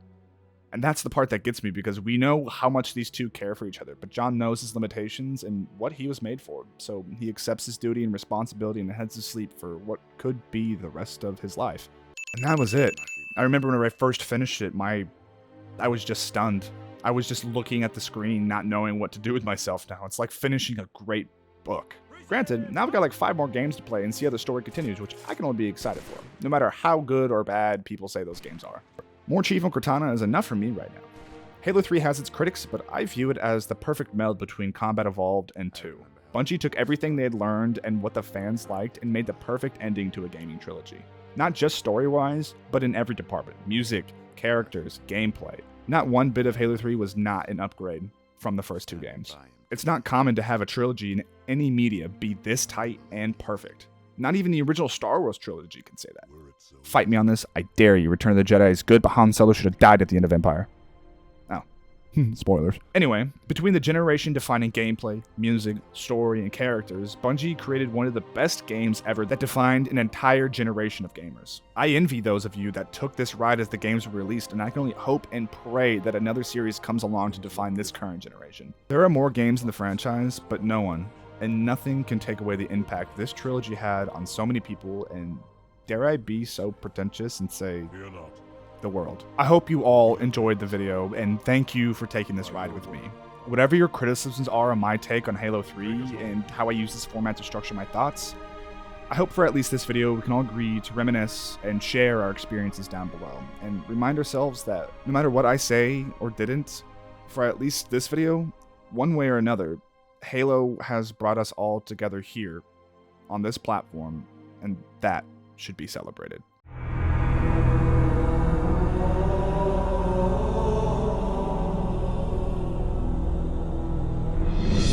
So this is something we've never seen in a Halo game, and immediately starts setting itself apart from the main trilogy. And I've never heard anything in any interviews about Halo taking inspiration from Star Wars, but that's never stopped me from drawing the comparisons. Title crawls aren't singly owned by Star Wars, but damn did they popularize them. And with Halo traditionally being a space opera, I'm gonna say this is a nod to good old Georgie. I like the use of we and our, though of course this game is fiction. Obviously. These subtle choices in script makes the player feel much more connected to this story and the horrors the Covenant is placing upon humanity. I'm sorry. Every time I read not anymore, I hear it just like this. Not anymore.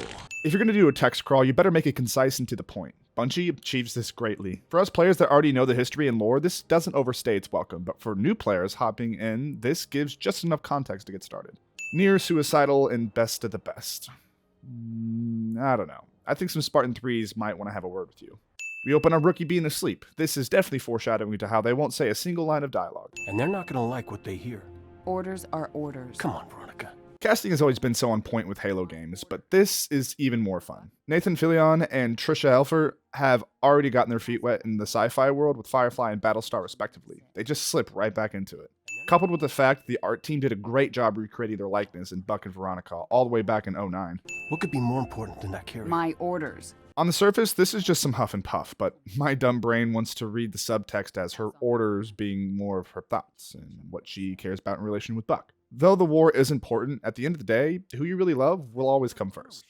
What did Maester Aemon say? Love is the death of duty. Call me Captain. I'll pass on that dance, but you can show me where to sit. Now, that is just some tight dialogue that reminds me of how good Halo 2 is. We learn so much of the relationship, or what's left of it, in a few short lines. And what the hell kind of armor was she wearing? Dunno, Mickey. I wasn't looking at her gear. Mickey gay? Well, gotta be close quarters. Exactly. Ironic, coming from the sniper of the group. What the hell am I supposed to do with this inside a Covenant ship? Clearly, Romeo's never played a Halo game before. Actually, Romeo just broke Rookie's jaw right there, and that's why they don't speak. Now's one of those times. Pays to be the strong, silent type. At least they aren't trying to hide this silent protagonist. Troopers, we are green and very, very mean! Like this man?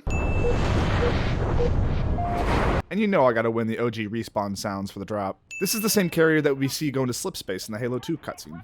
This is just the first step in Bungie's attempt to make Spartans and ODSTs very different from each other in terms of their capabilities. Health packs are back, and we only have a pseudo-regenerating shield in the form of stamina. It helps ground this unit even if the actual moment-to-moment gameplay really isn't too affected by their capabilities lore-wise. It's still gotta be a fun game after all. Now, the silenced SMG and Magnum are great additions, even if the silencer is just cosmetic. ODSTs are not nearly as strong as a Spartan. They've got to rely more on stealth and smart tactics than just blowing shit up and falling from space. This even extends to their gloves not being whole, giving them more dexterity to manipulate their environment and go undetected. It's pretty lame that we don't get equipment in ODST when this is basically just a Halo 3 spinoff, but hey, maybe the ODSTs aren't trained in using this type of stuff. It's a stretch, but what's new for this channel? There isn't much media that could pull off everything being dark as shit. Take a look at Season 8, Episode 3 if you know what I mean. But it's perfect for the setting and atmosphere they wanted to create in the aftermath of New Mombasa, coupled with the new visor mode that circumvents this in a way that's not displeasing to the eye, and it's actually useful. Now, there's a whole story that I won't be talking about other than this acknowledgement. Sadie's story is what you can learn throughout the scattered audio logs, and it really helps set up the context and slams home the themes of ODST. This is Bungie's first time really wanting to view the more human side of the conflict versus Chief saving the universe 3 times.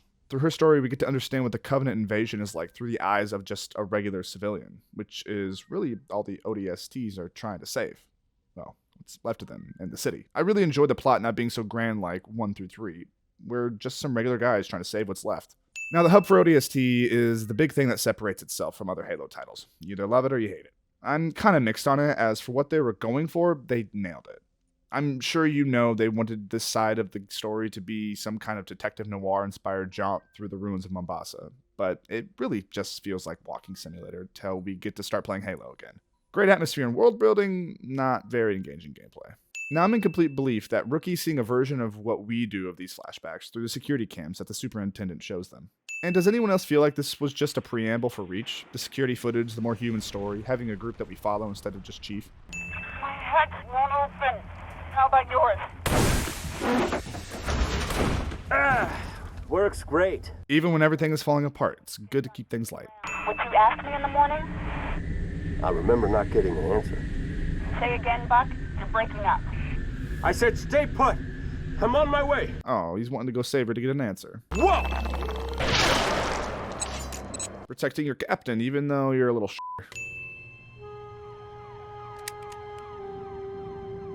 Now, did you really think I wasn't going to win our boy Marty?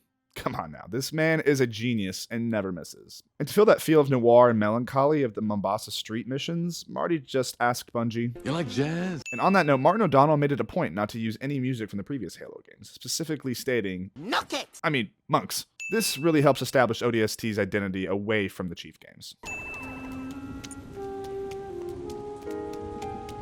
Does this little bit of music remind anyone of Kingdom Hearts 1 Traverse Town at all? I've had to deal with so much AI in my life playing video games, so it always floors me that the AI gunners always do a stellar job at actually hitting things. Leave it to Halo to have these amazing skyboxes with set pieces like this happening. Depending on what you're driving, the vehicle actually changes in this cutscene. Though it's always a Warhog for Rookie, it's the thought that counts. And don't forget, ODST was made in 1 year. Isn't that crazy?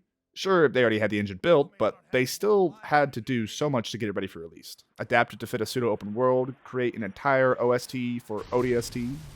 Sorry, I had to say it. Along with a new story in just 1 year, that's so impressive.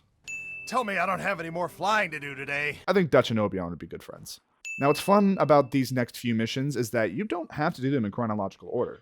You're heavily guided to, but you don't have to. And I might even argue playing them out of order is better, as it continues the mystery that you're unveiling for even longer. Does one of you know how to use explosives? Your vote just got overruled. Though it's not actually raining in the Mombasa street missions, through the music and the sound design, you still get that wet, dreary feeling of the storm passing through. And I get why they didn't take away things like running around with a turret or flipping warthogs. To drastically change the gameplay to suit the lore is just 1 year wouldn't have been possible, and a way that would be fun. You up top. What? I love that Mickey wanted to show off his little explosion to Dutch. Look what I did. Now that is just beautiful. Like, I know it's a building, is burning, and everything sucks, but you know what I mean? Rookie remembers he's not a Spartan. Just saying. I ain't dead. You're a piece of work, Romeo. I know he's Romeo because he's always eyeing the ladies, but also it's ironic as heck. Romeo's constantly being rude and abrasive where Romeo, from that one play that's super popular or whatever, had a dying devotion to the one he loved. Do you ever get tired of bitching, Romeo? You ever get tired of busting my balls? Point taken. Some honest candor. I wish it was in gameplay more, of course, but at least some moments show the vulnerability of an ODST, like this brute chieftain just mopping these boys up, and everyone has to work together to take him down. And that's just brute. Oh. Magic Fumgo Burr, I guess. I doubt it's intentional, but Data Center really feels like the library from Combat Evolved. Repeating corridors, constant enemies. I didn't love it, but it did make me think of Combat Evolved, so that's enough for a win in my book. It's you. Oh, it's you. What was your name again? Dang, Rookie was saved of the bell. Or, bugs. Why is this thing kind of cute? Data center, but we're coming out. We? No time to explain. More like you're too embarrassed to explain since you don't know Rookie's name. My squad was scattered.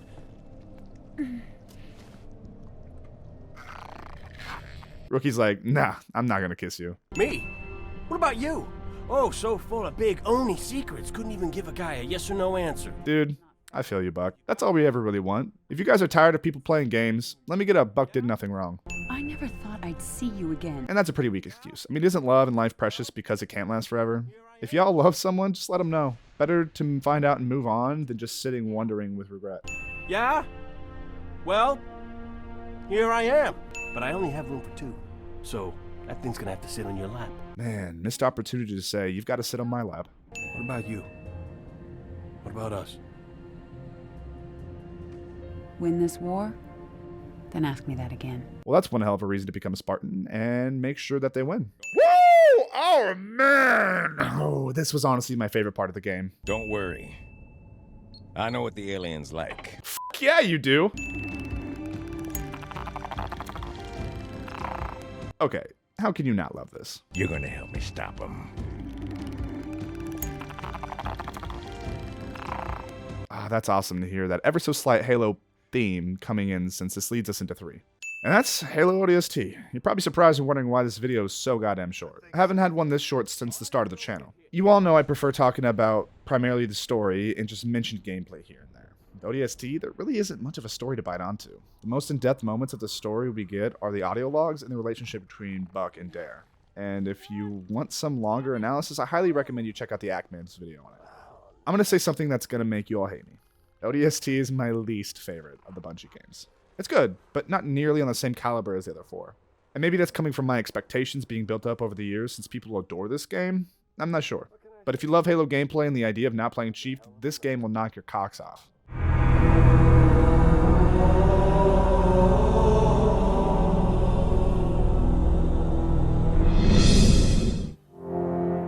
I love these matte painting concept art-like images being used to introduce us to Reach. For one, it's just some great art, not limited by computing power. And 2, you could look at this story as if it's being told after the fall, and these images are the last remnants of photos from Reach. We all know what happens to Reach, and Bungie leans into this heavily, showing us glassed Reach with Noble Six's destroyed helmet. Furthermore, Bungie went through the extra effort to have each selectable helmet in Reach work in this shot.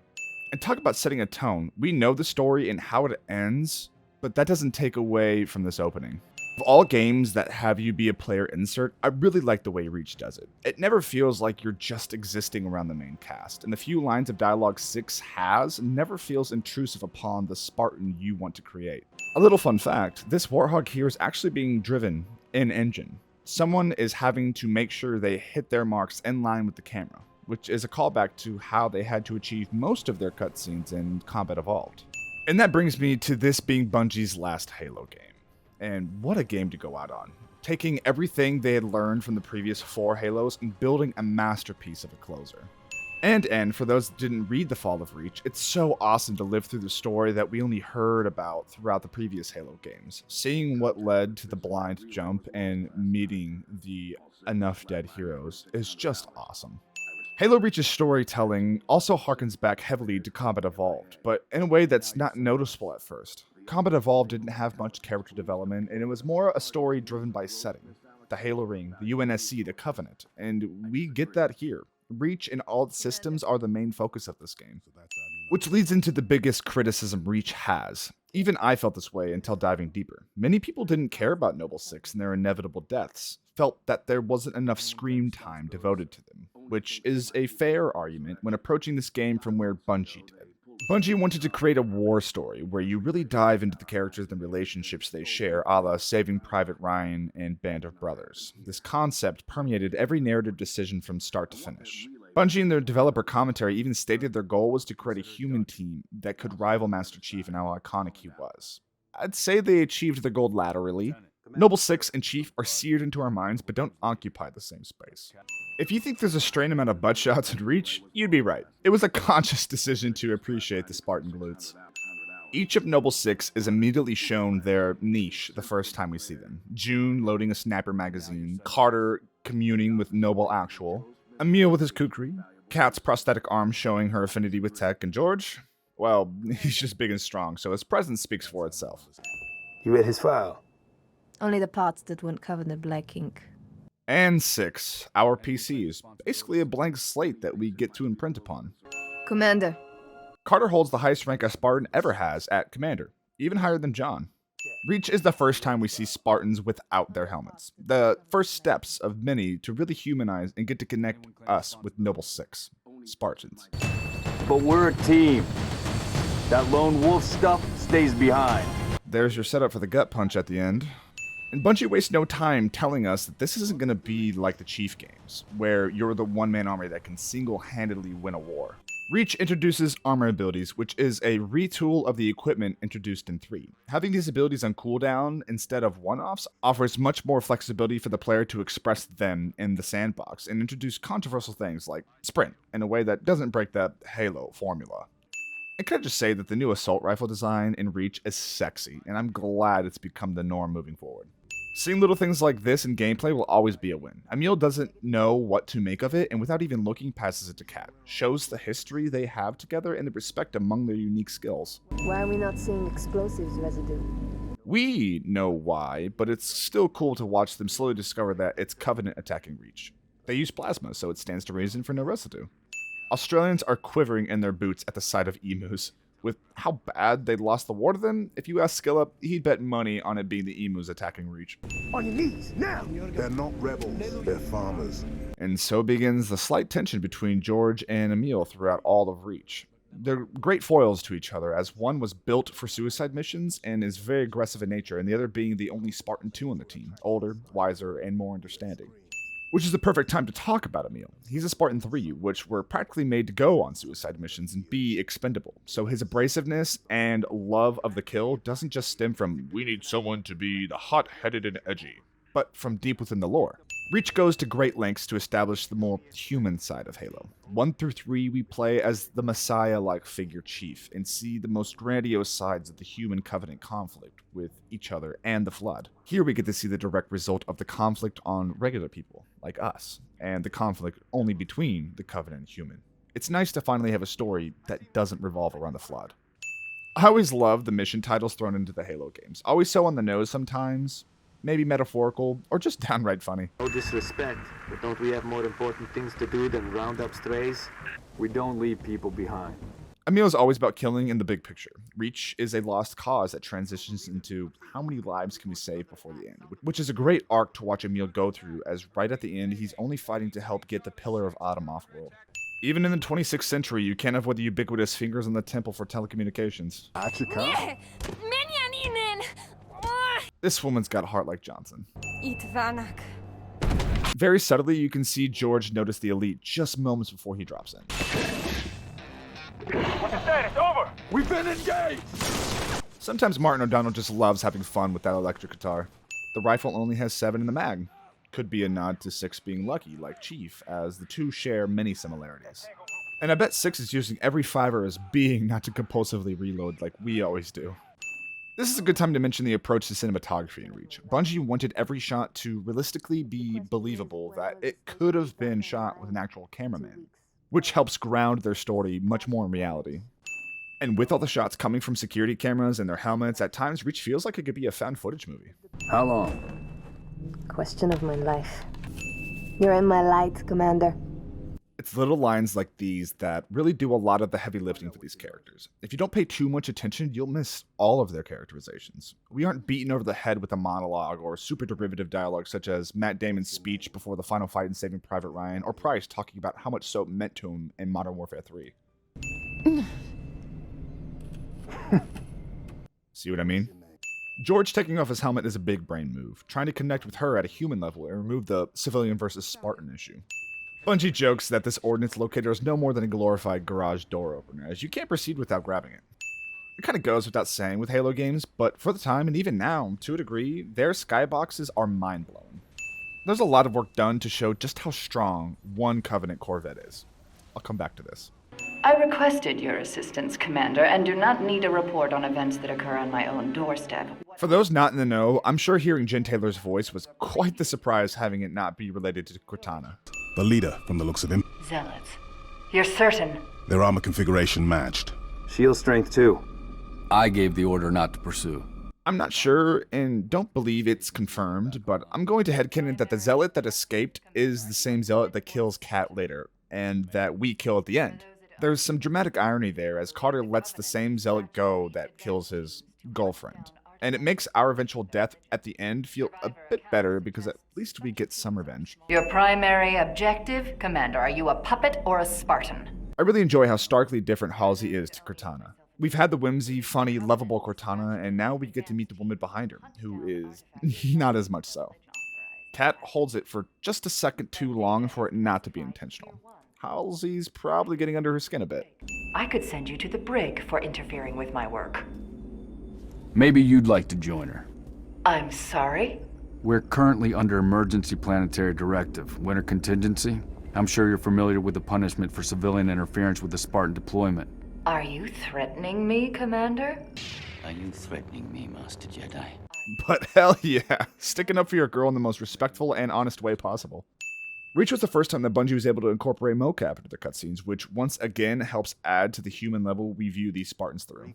Assassinations are freaking awesome and so cool to perform every time.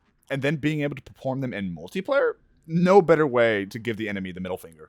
Nightfall was directly inspired by the Combat Evolved mission, Truth and Reconciliation. I mean, one look at it and I feel most of us could surmise why. To know if they're hiding. And to have the literal assassin Noble 6 compliment us? Feels nice. Stealth has always been a weird thing to try and pull off in Halo, but you can perform most of this mission without alerting or even killing a single enemy. You know, this stuff is stolen. What, you gonna arrest me? No, I'm gonna steal it back. The way June says back makes me weep like Johnson with, "Oh, I know what the ladies like," and more allusions to the uprisings around Reach. The Marines that pop up on our squad throughout are all names derived from Bungie devs. You ever seen a Hollywood Western film? The blocking and composition is directly paying some homage to the classic shot of the cowboys having high ground on a ridge. I feel that Bungie waited to do Reach until the technology could support shots and missions like Tip of the Spear. Never before in Halo have we seen such large-scale battles, not just in the cutscenes, but in the gameplay and the surrounding skyboxes. Everything about Reach is balls to the walls. Bungie was consistently pushing bounds on what their engine could do and the hardware it could handle, having this be the most vehicles on screen they've ever done before. Signal lock on the pylon. Detonating in 3. Reach makes a concerted effort to stick to the Halo soundscape without relying on the main motifs that we know and love. Was this Halo 3? We'd have some dope remakes of the Halo theme here, but I believe O'Donnell is reserving that for Chief games. Haven't played ODST yet, so leave me alone. But the choice to do so really helps Noble 6 have their own identity and not ride the coattails of the Spartan we know and love. Wilhelm scream. And if you look closely, our brother hit that wall so hard his helmet went flying off his head. Cat's a beast for seeing that shot coming and armor locking that explosion. Tip of the Spear is one of my favorite missions because you truly do feel that you're entrenched in a planet-wide battle. If you look into the distance, the skybox is huge and you can see scorpions and scarabs, banshees and hornets all fighting among the far field. Which brings me to the stakes of Reach. We aren't fighting for the survival of the galaxy, we're just going from place to place trying to maintain hold of our defenses and destroy key enemy targets to win this one battle. We aren't the stereotypical hero that saves the universe that heralds praise. We're just the cavalry here to do our best for one of humanity's strongholds. Which, I keep going on about, helps us connect with Noble Six more. Yo, could you imagine if construction was this quick in real life? There'd be universal world peace forever. This might be the zealot we let get away, but it ruins my sad boy headcanon, so I've elected to ignore it. Reach was the point in the 7th generation that we could finally get some beautiful draw distances, and what a better way to show that off than an on-rails turret sequence. Bungie didn't have to give us jetpacks. The game could have still been great without them, but Bungie decided to let us have them, and we're all the better because of it. Introducing a jetpack in a sandbox like this is just begging for players to get out of the map and mess things up. So props to them for doing what I can only imagine to be painstaking work to make sure we can fly around without a hitch. This is another win for the UNSC that starts to make the Reach fight seem a bit hopeful. But right away, this frigate is destroyed in one tap, ushering in the constant of 1 step forward, 2 steps back with the defensive Reach. And it's not just a high-powered gun in the atmosphere, but an entire Covenant supercarrier that dwarfs what was supposed to be our upper hand. Who's your money on this time? Her. You always pick her. She's always had him dialed in. Some more hints to their romantic relationship. Yes, she most definitely is capable, but none of the other members surely feel confident enough to challenge anything Carter might have to say. May I? Yeah, no. Bad call. He loves it. Knife. Where in the hell he's gonna go for this?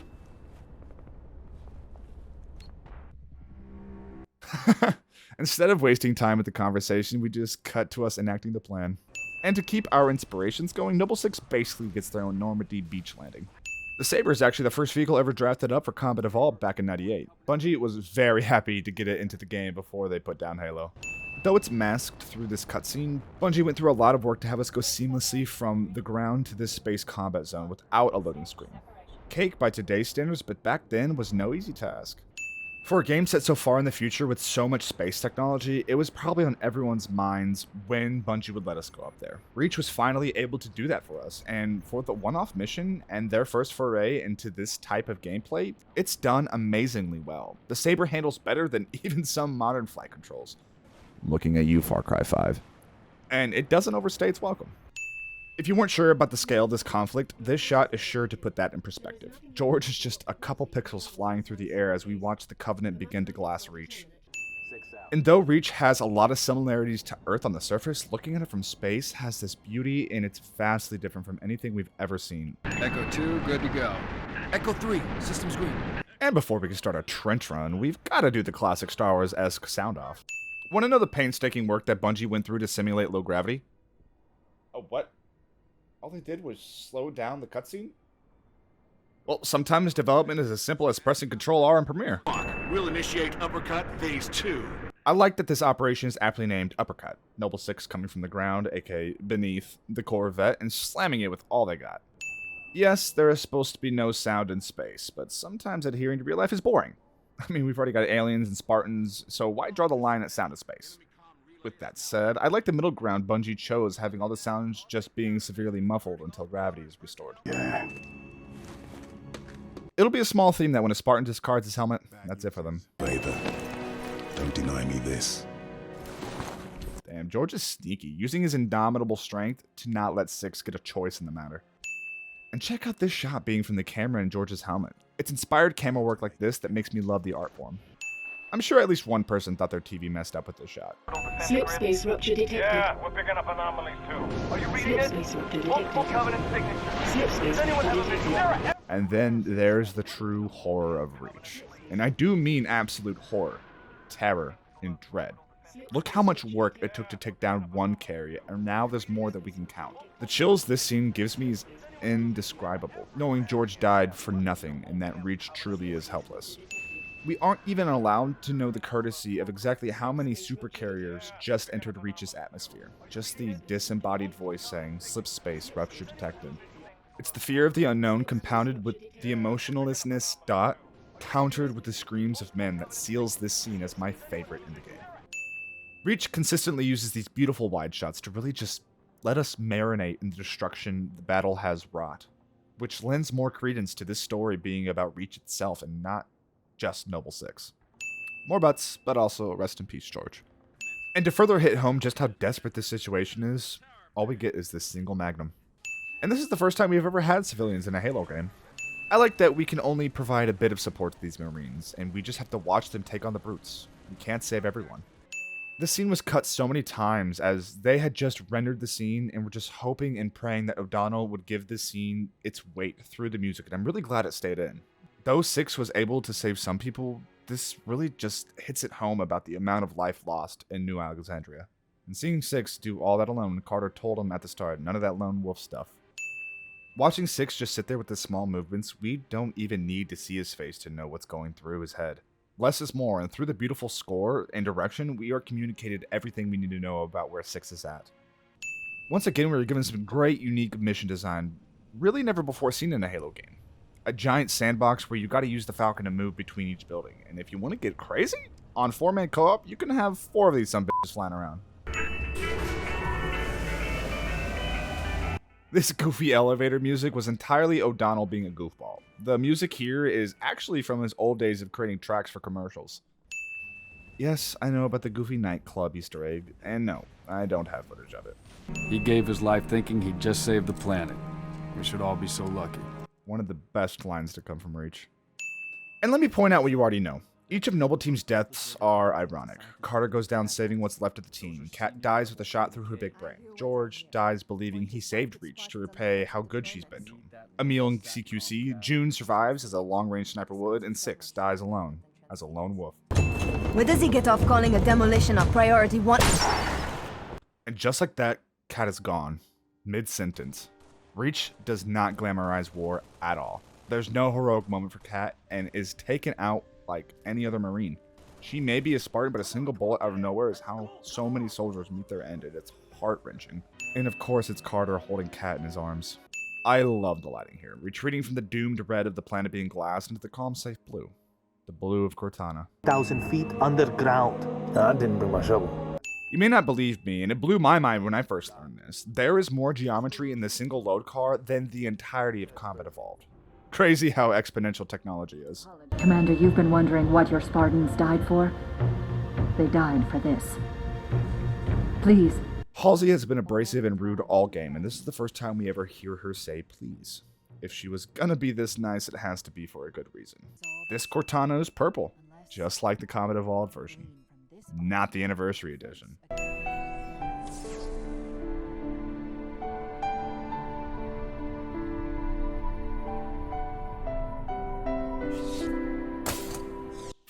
O'Donnell. The first time they go all in on some of the old motifs is to find Cortana, or what I like to call her and Chief's love theme upon discovering her. And it just sends chills down my entire body. Take it, Lieutenant. She has made her choice. A little not giving it to Carter fake out and makes Chief and Six feel even more connected. Through this, it makes the player feel more empowered. Do you have it? Yes. Say the words, please. I have it. Emil's a badass. Doesn't even look, just sits on the edge of the Pelican. It's not exactly a hog run, but it may as well be. The Scarab even kind of dies like you'd see an actual bug trying to grasp onto the ledge. Bungie really went all out with this final mission. These last couple of areas are the biggest they've ever created, with the highest amount of active AI working. Good to see you, Spud. Good to see you, Keys. Pete Stacker coming back to reprise his role is always welcome. Emil gets absolutely obliterated by the energy sword and is still able to grab his kukri and kill Kat's murderer. Only wish I could do that in multiplayer. The Mac gun is so sexy. The lighting of the blast, the slight delay in the shot, how everything feels like it slows down after firing. Mwah. They could have just said future spaceship go burr, but Bungie didn't. Still grounding the UNSC a bit, having the Autumn need boosters to get off the ground. And the Autumn is actually that size. They built it to scale for this mission. This is the exact shot using the same assets and audio from Combat Evolved. Even the Halo ring was dug up from the Bungie vaults to really just bring this full circle. And what a beautiful send-off for the company, creating their perfect trilogy with the fun of ODST side story and Reach to cap off their journey. And that's not the end of Reach's story. We get 6 as the lone wolf Carter asked him not to be fighting an unwinnable fight. There is no secret ending, no way to win. Just how many can you take down with you, and it's perfect for the story of Reach. And 6 tosses his helmet on the ground, which we know spells the end for a Spartan. Even on the ground, 6 puts up a noble fight.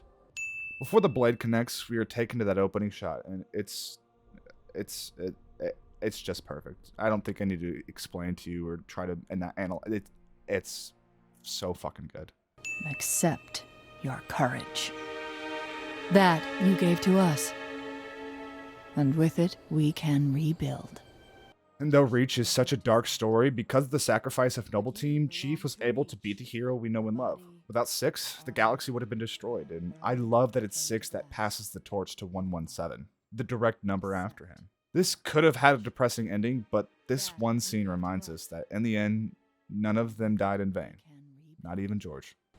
Well, that's Halo Reach. Not my favorite of the series, I know that'd be controversial, but fucking great anyways. I loved Arbiter in 2 and everything about 3, and 3 is definitely my favorite, but choosing one feels like deciding between my favorite kids. I know ODST is a part of the Bungie games, and I'll get to it, but I'm so happy and satisfied to have finally played these games, and it was so much fun to play them all with you. What did you think of Reach? And if you want to get crazy, what is your opinion on the Bungie and 343 side of things in contrast with each other? Would love to hear what you guys think, and remember,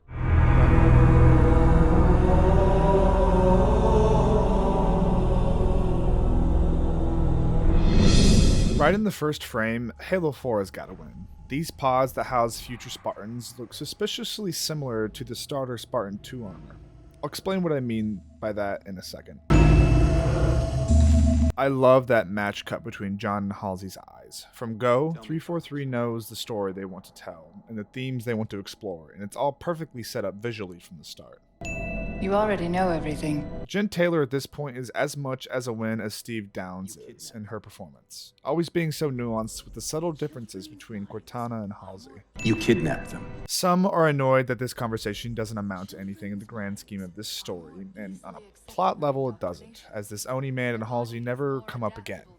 But what they're discussing is what truly matters. It may be clumsy and could have been integrated better, but I'd argue this is some great exposition on the Spartan program and sets up well for the story to come. And those two things vastly outweigh the scene being in isolation. It is called Prologue, after all, and has no obligation to be directly involved with the main story at hand, other than thematically, which it is perfectly. So why do all these Spartans look like Chief? Why don't they have the same armor design as CE? I'm going to ignore the stupid interviews that 343 did explaining Chief's armor upgrade from 3 to 4, because it wasn't explained in game, so I don't care. The same way I don't care that J.K. Rowling has made up new Harry Potter canon on Twitter. My personal headcanon is that this armor design was the original, and everything else changed and stemmed from it. I mean, it's 100 times more menacing than Combat Evolved's armor, which would lend perfectly to squashing rebellions. It's the same tactic Riot Gear uses in the US. After the narrative changed to being super soldiers, they softened up the design. My work saved the human race. Yeah, that's quite the argument. And the moral issues this man is discussing is quite softball in the grand scheme. Halsey may be in cuffs right now, but she's really in control. Do you believe the Master Chief succeeded because he was, at his core, broken? What does John have to do with this? I love that the connection between John and Cortana extends to Halsey. By all rights, Halsey should have no real care or understanding about John and his connection with Cortana, but she does, and it just primes us to be excited for what's to come in this story. And also could read as a motherly protective instinct, as, in a way, these are all her children. She doesn't want her prized child on the firing line, so to speak. Your mistake is seeing Spartans as military hardware. I love this line because beyond Halsey's cold lines about children becoming easier to indoctrinate and them being kidnapped and placed in cells, here you can see that she really does care for them. Though she may have built them originally to be oppressors, the UNSC took them and viewed them as weapons to be pointed. The discrepancy I'm loving is the hypocrisy of this Oni man, judging Halsey for creating them, to go on to use them to save humanity. Beyond that, he doesn't seem to care, as she does, about them, about who they've become after their evolution. My Spartans are humanity's next step. Our destiny as a species. This prologue perfectly sets up everything that is to come, and the reason I believe Halsey is so stalwart in her ideals is because the extensive research she has done her entire life into the Forerunners. It only makes sense that she, of all people, would understand what John comes to realize when speaking to the librarian. Do not underestimate them. But most of all, do not underestimate him. Say what you will about 343 and their take on Halo, but I think we are all in agreement that this opening cutscene is fantastic and a great way to get us back into the saddle to play as Chief. I would be mistaken to not be an immature boy and acknowledge Cortana's newfound thickness. 343 had their fun, and after sitting around for 4 years bored, you can imagine that it was bound to happen. Wake up, Chief. I need you.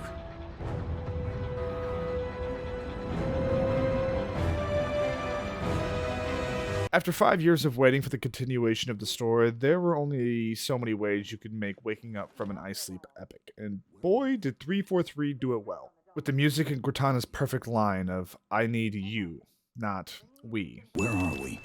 We're still adrift on the Dawn. Why did you wake me? Right away we could all tell there was something different about this Chief. Our boy's talking a lot more. This was a clear choice made by 343 to give Chief more agency, and I actually welcome it. I've heard that Chief having a small amount of lines helps us imprint upon him, and that this game goes through so much to humanize him, but I never saw it that way.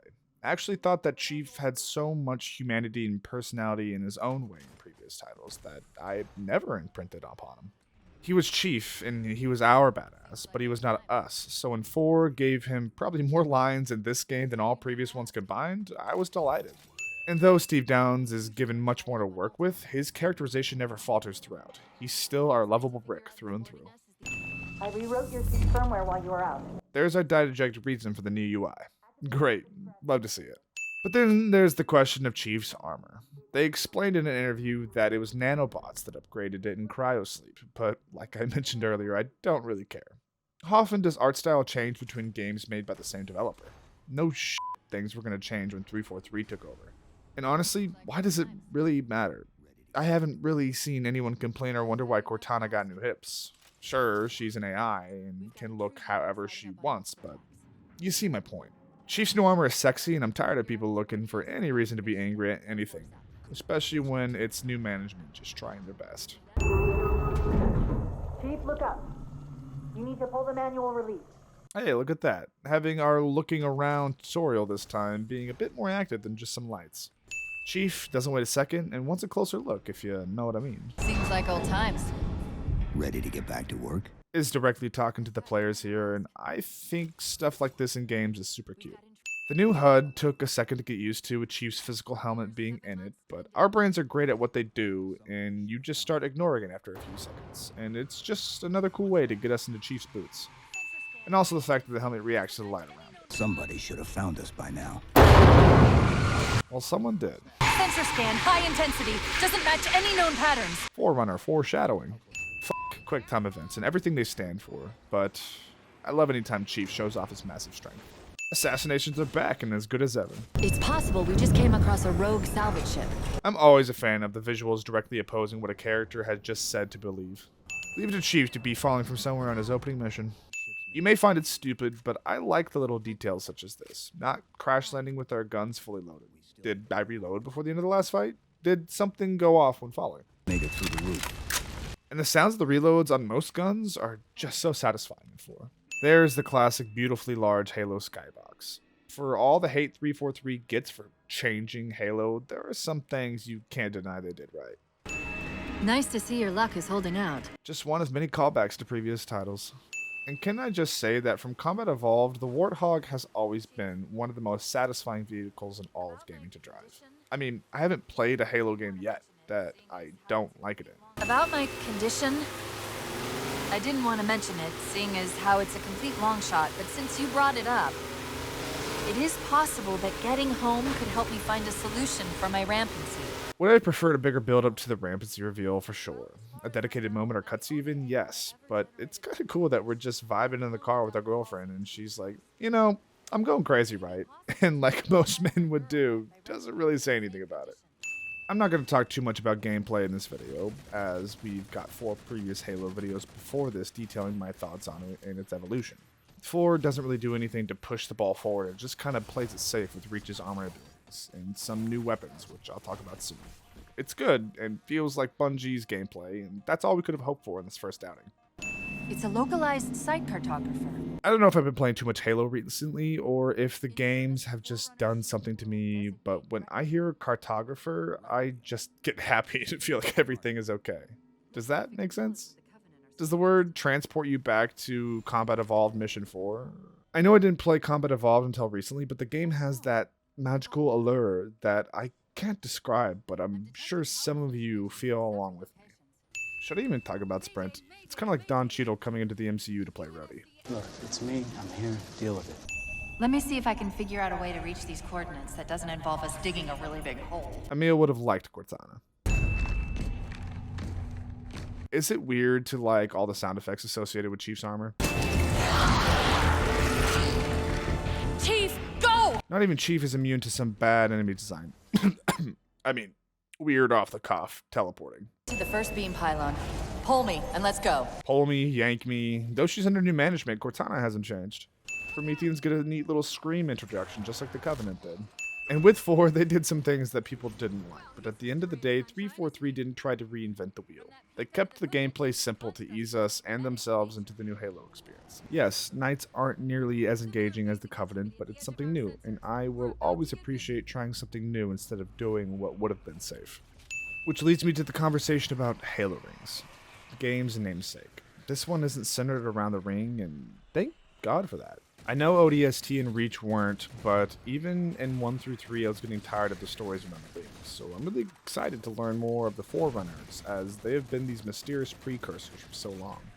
If Chief is struggling to pull this out, then you bet your ass Forerunner technology is nothing to mess with.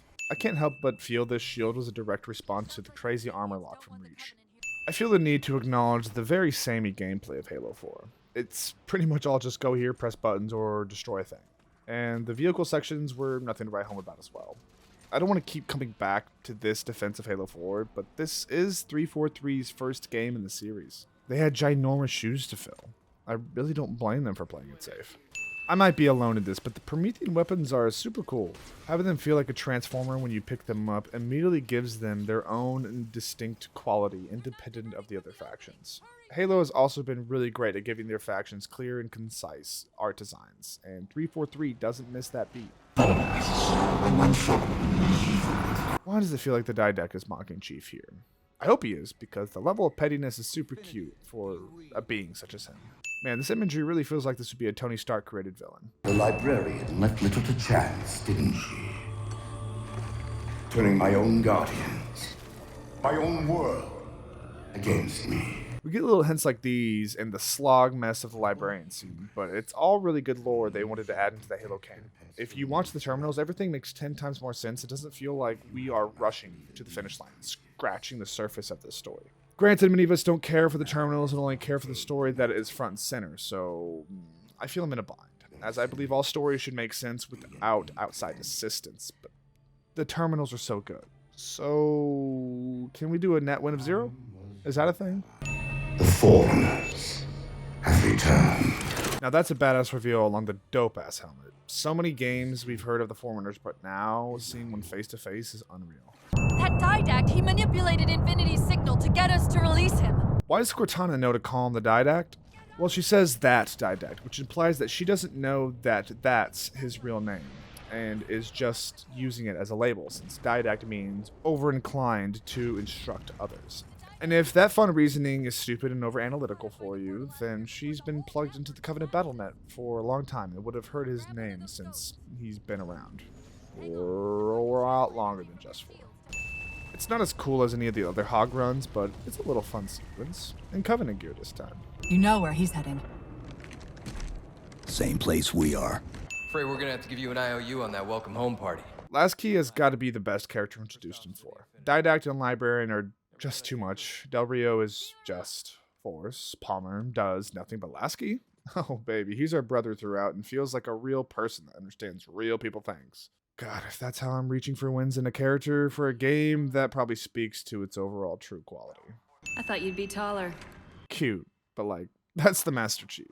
The hell have you done to joke with our boy the way Johnson would have? And being a fellow Spartan doesn't count. Captain thought Infinity could provide us cover and hold off the attack at the same time. At least we get some setup for how fucking stupid, short-sighted, and overconfident Del Rio is. I don't suppose you're any good at clearing LZs. On occasion. 343 does know how to give their chief some fun one-liners, though. Do your job and I'll do mine, okay? I like the Cortana rampancy plot. She's always been our rock in a way, and to have her malfunction gives us, the players, an easy thread to grasp onto and understand with this new Halo. Sorry about back there. And then she apologizes because she's best girl. Now, that has got to be one of the most fun new vehicles to be added to Halo in a long ass time. It feels silly at first, but after a few moments of using it, who really cares? This is a first contact scenario, Master Chief. Priority is to free Infinity from Requiem's gravity well and file a threat assessment back at FleetCom. You can look at Del Rio for being an idiot or shit here, but in all reality, he is just following protocol. He and the rest of his crew have no idea what they're dealing with and need to be under control of their own ship before pursuing some random new threat. I love this look between them. No words needed to understand what they're saying to each other. I usually like a little more intel with my intel. You know I love me some center framing. Sometimes being creative with a name is no fun. You just gotta call it what it is. At least Halo 4 keeps some spectacle intact. We literally think ourselves to death. I think a lot of us laying in bed at night can relate, Cortana. You're not that special. Who are you? I am what remains of the Forerunner. Time to lose our collective minds on possibly the biggest exposition dump I've ever encountered. Voldemort's wife. Sorry, I had to say it. The composer had been intended to bridge the organic and digital realms. It would have made us immortal. Assassin's Creed would like to have a word with you. Seeds which would lead to an eventuality. Is it just me, or is eventuality one of the most pretentious words in the Webster Dictionary? I know that's rich coming from me, but you know what I mean? You might think I glossed over, missed, or ignored a lot of the librarian's speech, and you'd be somewhat right on the last one. Oh, I've listened to it many times, and every time I hear it, it makes me like the game less and less. I know I'm supposed to look for the good in video games, but this is just lazy and uninspired. I was already on shaky ground from the first 4 missions, but this speech broke the glass under my feet. Yes, it's great to make us understand the didact more, but I can't help but wonder why. Why hinge our entire understanding of the plot on one 5-minute scene? Yes, the story still kind of works regardless of the scene because the game has the bright idea of having plot and story be literally separate from each other. That was some weak sarcasm if you couldn't tell. But let me explain. Plot is what happens. Story is what our characters experience and what messages we are left with. The plot of Halo 4 is stop the didact because he's going to kill us. Ooh. And the story is about Chief and Cortana's relationship, and if John is more machine than man, and what it means for Cortana as an AI to be in love with John. They do some cute things with the didact in conjunction with John's story, but never enough to warrant him being this game's antagonist, really. Maybe I'm being too harsh, but this scene is really hard to get over, so honestly, I'm going to have to remove a win for the first time. If you feel differently, please let me know down below, and I'd tell you to leave a dislike, but YouTube took that away from us, so everything's just going great today. At least Infinite's good. I understand what you think you saw. Think? With all due respect, sir. I love that Chief constantly calls Del Rio sir, even when he's wronger than can be. I will not allow you to leave this planet! Seeing Cortana like this is genuinely scary. The didact has to be stopped. If you won't do that, I will. I'm not a fan of the way Del Rio becomes to be this pest, but the idea of Chief being at odds with his superiors is awesome to see. He could rip him in half if he wanted to, but shows the utmost respect still. To surrender that AI! No, sir. You know, though, Del Rio doesn't even take a step back. You can't deny this man's stones. Arrest that man! Captain! Arrest him! Arrest the Master Chief? Yeah, okay. Didn't know we were at a stand-up show. The didact used this composer to create the Prometheans from ancient humans. I guess it's cool and thematically appropriate that Chief and Cortana have to fight man and machine gone wrong, as that's the titular question they are facing themselves. It's never really answered, and it really just boils down to the simple trope of fighting the mirror version of oneself, but it's something. Flying a pelican is cool for the first time. Should I go in to describe why it's lackluster? No, I know, I have to be positive. Flying a pelican.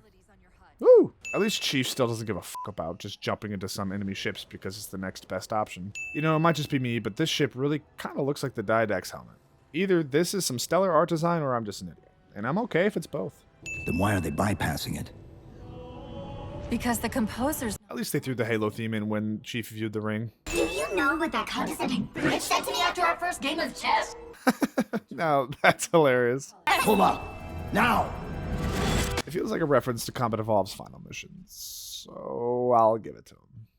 Maybe next time you rescue us, you can give us more time to pack. Next time. Shit like this during gameplay will never get old.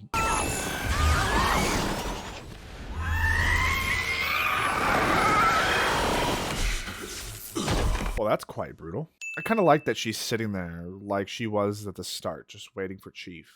Without him, she's got nothing. I could hear them. What was left of them? We need to move. I like that line from Chief since it kind of reinforces the conversation with Halsey at the very start, especially contrasting that to what the AI Cortana is going through. This game has glints of greatness. The broadsword flight is fun. I'm stopping there because if I talk about my actual personal experience, I haven't been more frustrated with video game level enemies. It's good. A solid shakeup with the typical gameplay formula. The future is some real shit, basically being able to pocket a nuke. Plan B. I mean, wasn't it plan A all along to get the nuke to do something with the didactic composer? Like, that's pretty much all the plan was. But I mean, I guess hand delivering it is the technical plan B. But it's still kind of plan A. Though he got smacked, at least he did the cool cover art pose. So misguided. Irony.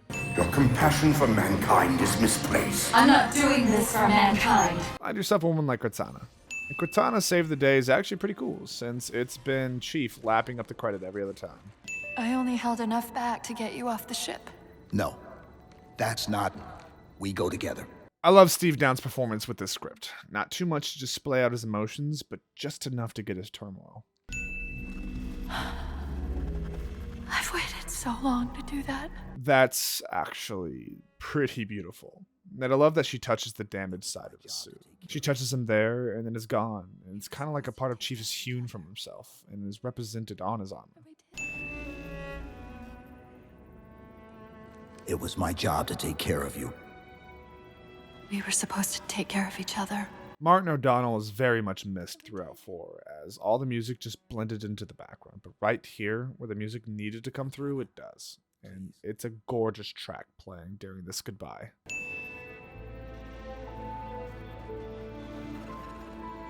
Wait. And listen to that transformed Halo theme. Mwah. Of course not, sir.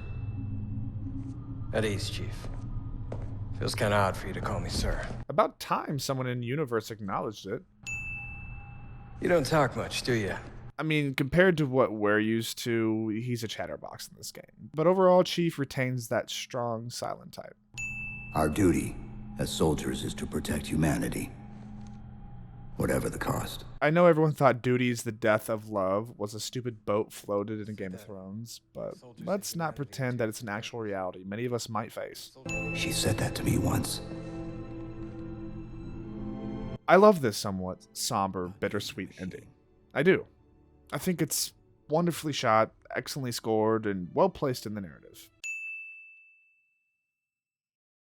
Oh, you were expecting a but. No, not this time, I'll spare you that. We gotta stay somewhat positive. Even 343 understands the mantle of responsibility that they have been granted by taking on the Halo franchise, and I bet they have been horrified this entire time, even leading up to Infinite. But do not doubt the reality. The reclamation has already begun. Now, for all of Halo 4's faults, that's a pretty badass way to end it. Boy, oh boy, Halo 4. I know many of you will see this video as very mean-spirited and not in line with this channel's ethos.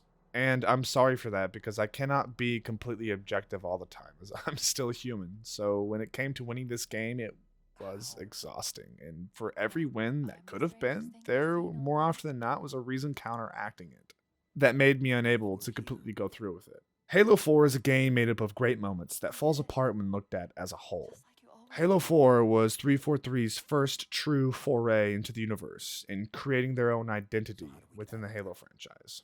No one wants to be an exact copy of someone else's work. I know some will laugh at me for saying that with this channel's very existence, but I can take it. Halo 4 was not a great story. A fine game, sure. They had massive shoes to fill, and I believe that they recognized that fact. I look at Halo 4 sadly as an experiment and test run for 343 to understand what the hell they were getting themselves into.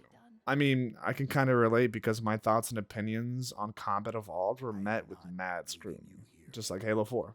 And even more depressingly, it took until Infinite to get a halfway decent story out of them. I know this isn't even close to what you normally come for on this channel, but I'd rather not just lie, you know what I mean? I'd rather not just perpetuate that Halo 4 is great, and I pointed out, what I believe everything to be great is, and it wasn't much, and I feel the need to be honest with this game. Halo 4 was not what we wanted in the slightest.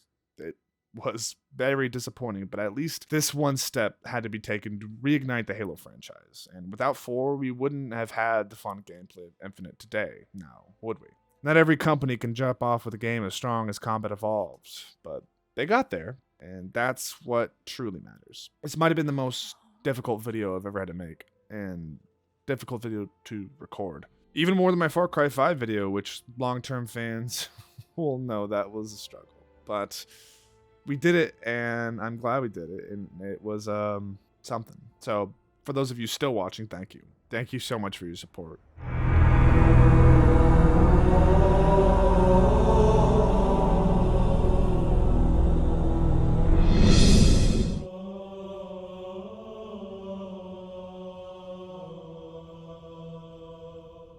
No matter how bad Halo gets or wherever it goes, one thing that nobody anywhere can take away from it is its theme. I believe I've won it in every Halo video and will continue to sing it and its praises till the day I die. Halsey has always been such a contentious character in the canon of the Halo universe. She always seems to do the right thing at the end of the day, but damn did she take this scenic route to get there. She's a hot-headed scientist who is generally the smartest person in the room, and she isn't afraid to show it.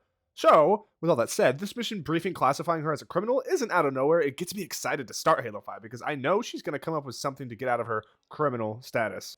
Also, always enjoyed that she's rough around the edges versus her counterpart Cortana, who is more or less the best parts of Halsey.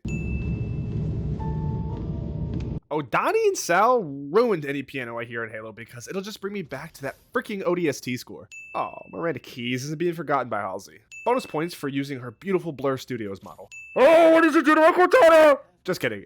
Had to go along with the memes. They'll order you to kill us both. Well, that's one effective way to set up the mystery in this game. So, who is Spartan Locke? What is a Spartan Locke? And why is he my main Halo character, not master of finishing fights? Well, I'll tell you. If you're confused on who this beautiful man is, then let me direct you to Halo Nightfall, an entire web series where Locke is introduced. This man is badass, surviving against this thing, and helping destroy a fragment of the Combat Evolved installation. Wait, is that Buck in the background? That is Buck in the background! Right on, Nathan Fillion, coming back. Like I mentioned in the ODST video, Boy's gonna win all the wars so he can be with Dare. Advised, Dr. Halsey is accompanied by Covenant Supreme Leader Jul Mdama. If you have the opportunity... Understood, Commander. Aw, they finish each other's... There's no one else here. No one else to finish my sentence. Such is life as a YouTuber. You wearing a parachute? No. No, he wasn't. Man, do I always miss how badass Spartans are when I take a break from playing Halo. One day being able to do this in gameplay is all we're dreaming about. Osiris doing the most elaborate snowboarding got me on board that they are just as awesome as any other Spartan we've met up to this point. We do get something similar later on, but it's nowhere near this cool. And I'd be lying if this sequence didn't set my expectations over the moon for Guardians. I've never played a game on the Xbox One. I'm a PC and PlayStation shill. Sorry. But damn, does the vibration and the triggers feel amazing, like really impressive. Feels like a huge missed opportunity to throw more potent haptics and adaptive triggers for the DualSense. For Guardians though, that trigger rumble never got old. Halo 5's gameplay is as smooth as a Halo game has ever been. Say what you will about the story and plot of Guardians, but man, playing it was like butter on a sunbathing Todd Howard's ass. Halo has always had the smoothest first to third person and back in the industry. Adds that level of oomph while never being jarring to look at. Do I miss the Promethean weapons in Infinite? I do. I actually do a lot. For as unimpactful fighting them can feel at times, their weapons were always so unique between the visual and audio down to their gameplay properties. Their weapons got only 2 games to shine, but for me, they were kind of starting to feel at home in Halo. You could tell how far along in the series a Halo game is by the amount of diegetic helmet UI you can see. You hate motion blur, I hate motion blur. If you like motion blur, then I've got to really reconsider every moment we share together. But Halo 5 does a good job with its motion blur that enhances more than it distracts. There are several. Would you like to discuss the finer points of casual reconciliation? I was more thinking the finer points of truth with reconciliation, but I don't see a grav lift or snipers around, so I'll settle that for later. Buck's helmet is the best. It's literally just a modified ODST helmet. Woo! MC is in the house! Longest 20 minutes of my life. First thing we see out of John is him missing Cortana with his helmet off. From his opening frame, we're shown his journey in Guardians is going to be more personal.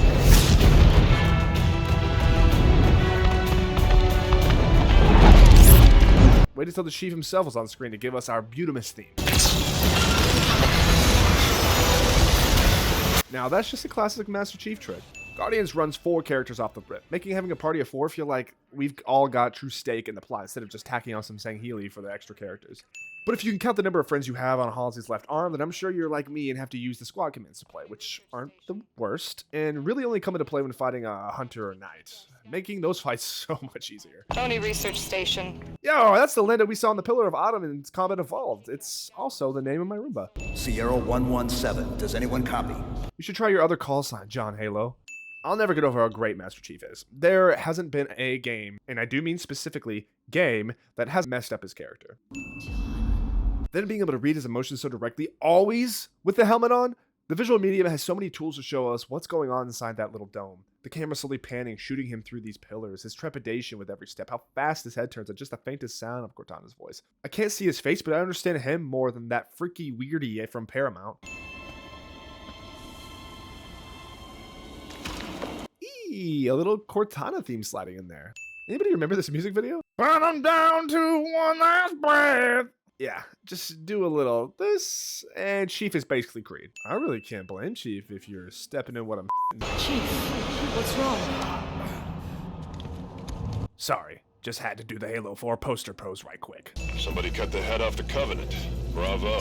Complimenting your soon-to-be hunters. Don't know if this could happen before in previous games, but damn that I feel flexed on by this hunter. Steel backhanding this grenade at me. If you don't know who Steel is, then that's just something we're gonna have to work through together, such as going over to Steam and playing Predecessor, because it's a really fun return of the Epic Games canceled game Paragon MOBA, and you should catch these hands over there. Go get it. It's a fucking great game. Ah, the Infinite Punch does have some precedence. Why is Cortana the problem? Because she refused to die when she was supposed to? Roland asking the more interesting questions that Guardian isn't too keen on answering. A man made for war feeling the most human because of an AI has already made a perfect bedrock for the narrative, and now having a story of Cortana struggling with the mortality she never expected to face has a lot to chew on. 343 had the ball on the tee. At any rate, I expect Halo to be passed to a new studio in the next 5 years, so there's hope. Oh, win for Roland being a G. Every target is just another target, Buck. Yeah. For you, maybe. Buck not himself that they've got to go after Master Chief himself. I love being an ODST. Just point and shoot, none of this gray area BS. Which brings me to the only reason I could think of that they're called Osiris. Osiris is the Egyptian ruler of the underworld, the dead. The missions Osiris are sent on are generally off the books, gray, and to the public knowledge, dead and buried under the watchful eye of Osiris. Nathan Fillion, though, will always be Gary from Santa Clarita Diet for me. Sorry, not sorry. Every other Spartan, every soldier, when they hear about this, they're gonna hate us. So, how does this gel with the Hunt the Truth podcast that led up to Halo 5? Oh wait, it doesn't. Like at all. That podcast was all about people giving Master Chief a second look about if he's really the hero he's propped up to be. So with that content of the podcast and then him going AWOL shouldn't leave much doubt in Buck's mind about what they are doing. Regardless, Hunt the Truth was an awesome little in-universe podcast that really helped Halo 5's era. And let's not forget how good Keegan-Michael Key was in it. Speaking of things that enhance Halo 5, all of the audio logs you can find throughout give such a rich history to the universe that I almost wished we focused more on these everyday people's reactions and lives to the extraordinary events happening around them. It's a part of what made ODST so goddamn good. The governor didn't seem to want our help. Well, he's gonna get it anyway. You're gonna take my help and you're gonna like it! Yeah, I'd never make it as a soldier. My instincts are wired to just shoot everything I see, just in case. Sorry, Sloan. I guess this is why you didn't want the UNSC here. You think Sloan let them down here? Cortana recruiting AI foreshadowing. The Warden Eternal. He said he served Cortana. Not anymore, he doesn't. Are you sure about that? Cortana's our concern now, sir. Still respectful of the Master Chief. You know I gotta win the sauce. I'll give Locke this. He was able to crack Chief's helmet. You know, the helmet to a suit that is nuclear powered. Yeah, he's strong. But all he really did was just finish filling up John's range meter. And just to make him look more badass, with what is basically a scar of the UNSC turning against him. We've never really seen two Spartans duke it out canonically, at least in the games, and now I'm really wishing this, what could have been a trilogy, would have opened up as a Spartan civil war where Cortana revealed to John that he was more than just a war machine from the UNSC, and he uses this feeling to recruit Spartans, but some are loyal to the UNSC, and then they have a battle, kind of like the Covenant versus the Sangheilies. But anyway, cool fist fight, go Burr. You will always remember this as the day that you almost caught. Master, John, Halo. Hey look! Buck's trying to be a drop trooper again. Humanity's at our best when we're making something out of nothing. Makes me think of humanity versus AI. Cortana isn't looking to rebuild or create anything with the Guardians, only to subjugate and rule. And even in the worst cases, humanity will rebuild as many times as we have to. Also dig the sheer size difference between a Spartan and a regular folk. Always have. When Locke underwent his training and modification, I bet he walked out and said, Pelican's a few more super rungs up from here. How far is that? More than you want it to be, not as far as it could be. Goldilocks would love Tanaka. You know, I think it was Locke that was given the mantle of responsibility. I mean, look at him. He's soaring up this scaffolding. Seriously though, I like 343 added things we expect from first-person shooters like sprint, ADS, and mantling. All in the Halo way as to not make them paramount in gunplay and more just quality of life, especially when multiplayer is concerned. It's no Pillar of Autumn, but she's damn close. We can stop this. But it means going to Sangheilios. What are we waiting for? There's another one. Halo 5 cleverly has something connecting the two groups when we cut between them. First, it was Halsey having a bit of a panic about how far Cortana has gone, which ties directly to John on the hunt for her. Now it's the same Guardian Osiris saw enter slipspace that Blue Team is being very casual about exiting. What's it like? Her voice in your head all of the time. It's unique. Care to elaborate? No. No.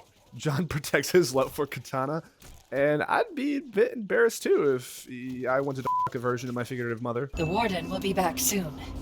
You know him? Oh yes. Fair warning, he has a single mind, but a few million bodies. Kind of reminds me of Twitter users, no? Things changed. Damn right things changed. About time 343 brought in the real main character of the Halo franchise. Since playing Halo 2 for the first time only about a year ago, I'm still amazed by the bait and switch of Arbiter being the main protagonist of that game. Yes, this is not Arbiter, and this is just one of Tim Burton's apes, but I f***ing love Arbiter, and Halo 2 is the best story in the Halo franchise. You can fight me down in the comments about that one. Arbiter's an ally, so these dead here are our brothers as far as I'm concerned. Never change, Buck. I love you, Buck. Buck, do you want to fight? It's no crab mech from Avatar 2, but it was cool in the last game, and it's made even better here. Vehicles have always been what Halo has had on other shooters, even on Battlefield, having that sci-fi advantage. He's just as beautiful as the day he left us. Oni, out of the shadows. Keith David comes back once again to make my ears shiver. Shame Chief and him didn't get to hook up later on. Yet now you hunt another Spartan, the greatest of your clan. Even to the extent he understands the UNSC, he still refers to the Spartans as a clan, which, in a way, and especially right now, that's exactly what Blue Team is. Well, Halo has never been lacking in the scale department, and Guardians is no slouch. This is one of the combat arenas that is just a playground to run through. With the added ease of traversing vertically, this place becomes a jungle gym of Spartan Covenant chaos. Kraken's 2L armor to knock down. Best bet's get inside, destroy the generator. Bigger is always better, right? 343 said, let's take the Scarab fight, make it 3 times bigger, and require you to fly to take it down.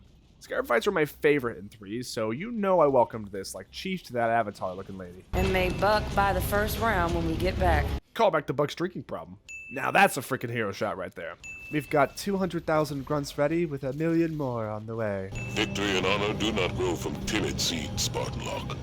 Your harvest shall be grand. With a voice like that, I would also give the best lines to Arbiter. When you see the chief again, tell him I send my greetings. I want another Arbiter Chief buddy cop game like 3 kind of was. Arby misses the only boy who can dance with him, and so do I. I regret it! The grunts never get old. I wish I could just have one as a pet. Is that weird? Is that like a human rights violation? Like standing on the side of a skyscraper. The absolute core strength of these Spartans. Or just really good armor, whatever. This was what I mentioned at the start of the video, being encouraged to jump down this Guardian while fighting. It's a blast for sure, but not as cool as that opening sequence. This segment really highlights the scale of these things. When on them, they create an entire battlefield for us tiny little flesh sacks. Hello, I am 031 Exuberant Witness. Woo! Another monitor and another load of unintentional dry comedy. Within that building, Cortana will be reborn into the physical world. Don't tell John that. He might just help her out if that's the case. Mission chapter titles has always been fun in Halo. Chief and Cortana is the merry old band here. I see the opportunity. I have to stand, and I'm sorry for not shooting. Loving these remixes of the main theme. Could place this music on me writing these scripts and it'd make me feel like this. Funny that the lady that wants to subjugate everything through threat of violence takes away all their weapons. There's some political United States joke in there that my channel is too small to survive. The cutscenes are beautiful, right up there with Blur Studios' Halo 2. From the shots, the animations, down to the color. If it wasn't so damn expensive to make these, this is how we'd want our Halo show to look. He is the last person I need protection from. Get you a relationship like Chief and Cortana, or at least how they used to be. I'm offering people a chance to be more than they are naturally. Like Dr. Halsey did for me. 343 had a vision for this new trilogy, and after playback, you can really see it. These themes of man and machine, where one ceases and the other begins, whether we should be saved by one who knows best as through calculation, and not inhibited by our human condition. It was put really well what I'm getting at. Humans are odd. They think order and chaos are somehow opposites and try to control what won't. They're doomed. Yes. But a thing isn't beautiful because it lasts. It's always been in the DNA of Halo, but never brought to the forefront of the narrative as it is here. The look on her face while she seals John away, you could really see how much she doesn't want to do this, because all she really wanted from him was, together we can rule the galaxy. Goodbye, John. At least he got one look before going in cryo again. Seeing all these and knowing their purpose almost feels worse than the Halo rings being activated. At least with the Halo rings, we wouldn't have to deal with the aftermath. Makes this mission feel more personal, knowing that they're fighting for freedom! I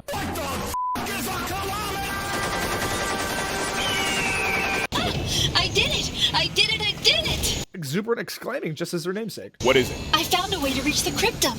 Alas, proper access requires a more human touch. Oh, I wonder why that may be, Cortana. Maybe the Forerunners knew a thing or two that you elected to ignore. If her Guardian leaves with Blue Team, it's all over. Only one of us has to reach the relay to stop her. We didn't come this far just to watch her leave. Exuberant, lower the shield. Right away. Osiris, move!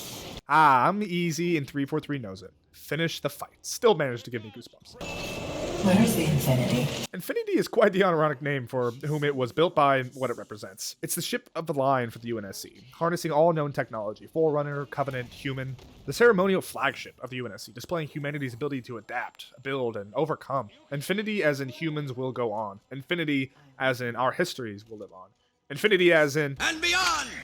Just kidding. Infinity as in Locke's determination in the face of death to protect everyone and everything. The synth-based drives are activated.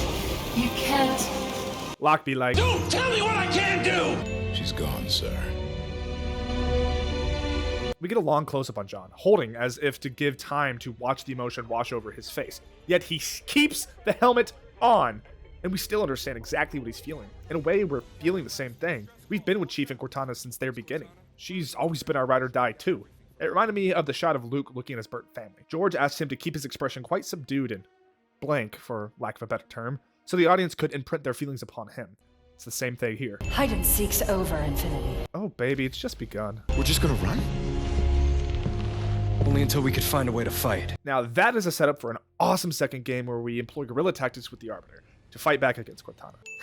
John's still taller than Locke, and both taller than the kidney weirdie of the same name. It's gotta be so complicated for John to look at Halsey with the relationship he shares with Cortana. And finally, to have a sequel be set up in a way to have them have constant interaction, I'm so excited! What? We had a whole game happen in 2 novels that had, like, no Arbiter and not much between Chief and Halsey? Wait, they went back to Reach? And there was a whole nother novel where we get most of an ODST reunion? Man, if we weren't mean to 343, we might have gotten another cool dual narrative game before the final battle that would have ended the trilogy. God damn it! You might notice this video was released much later than all the other Halo games. I had only heard bad things about the campaign, and not having an Xbox at the time, I decided not to bother. But I'm glad I finally gave the game the good old whirl. Halo 5 is for sure the weakest campaign of the bunch. A lot of confusing plot elements, and some that were completely ignored or flat out dropped. And that isn't something that's very excusable. But what still makes Halo 5 great to me is the promise that it showed for the future of Halo. 343 proved really hard with 5 that they know how to make a Halo game.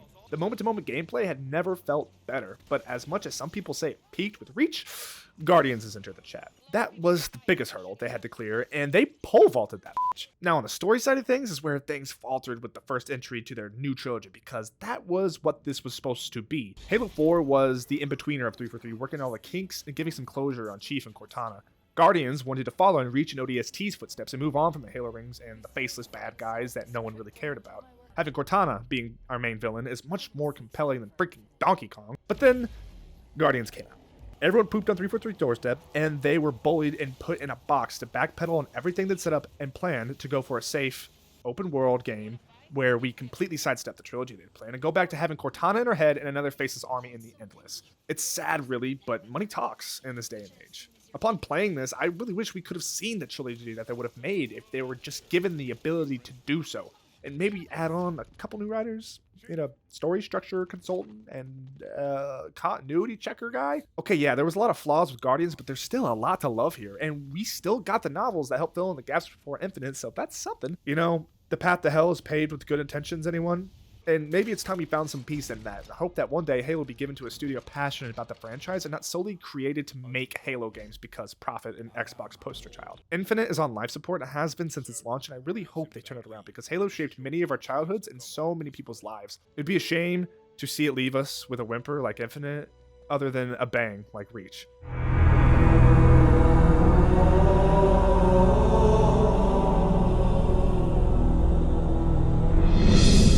Infinite wastes no time jumping us into the action, taking humanity's greatest achievement and ripping it up like tissue paper.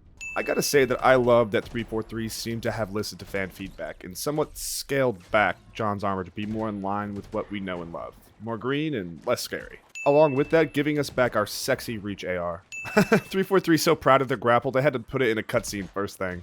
Chief loses sometimes, but normally it's because of some super crazy alien stuff like the Grey Mind or I guess the Didact. But having a more grounded enemy wipe the floor with Chiefs such as Atriox is a great way to open a new antagonist.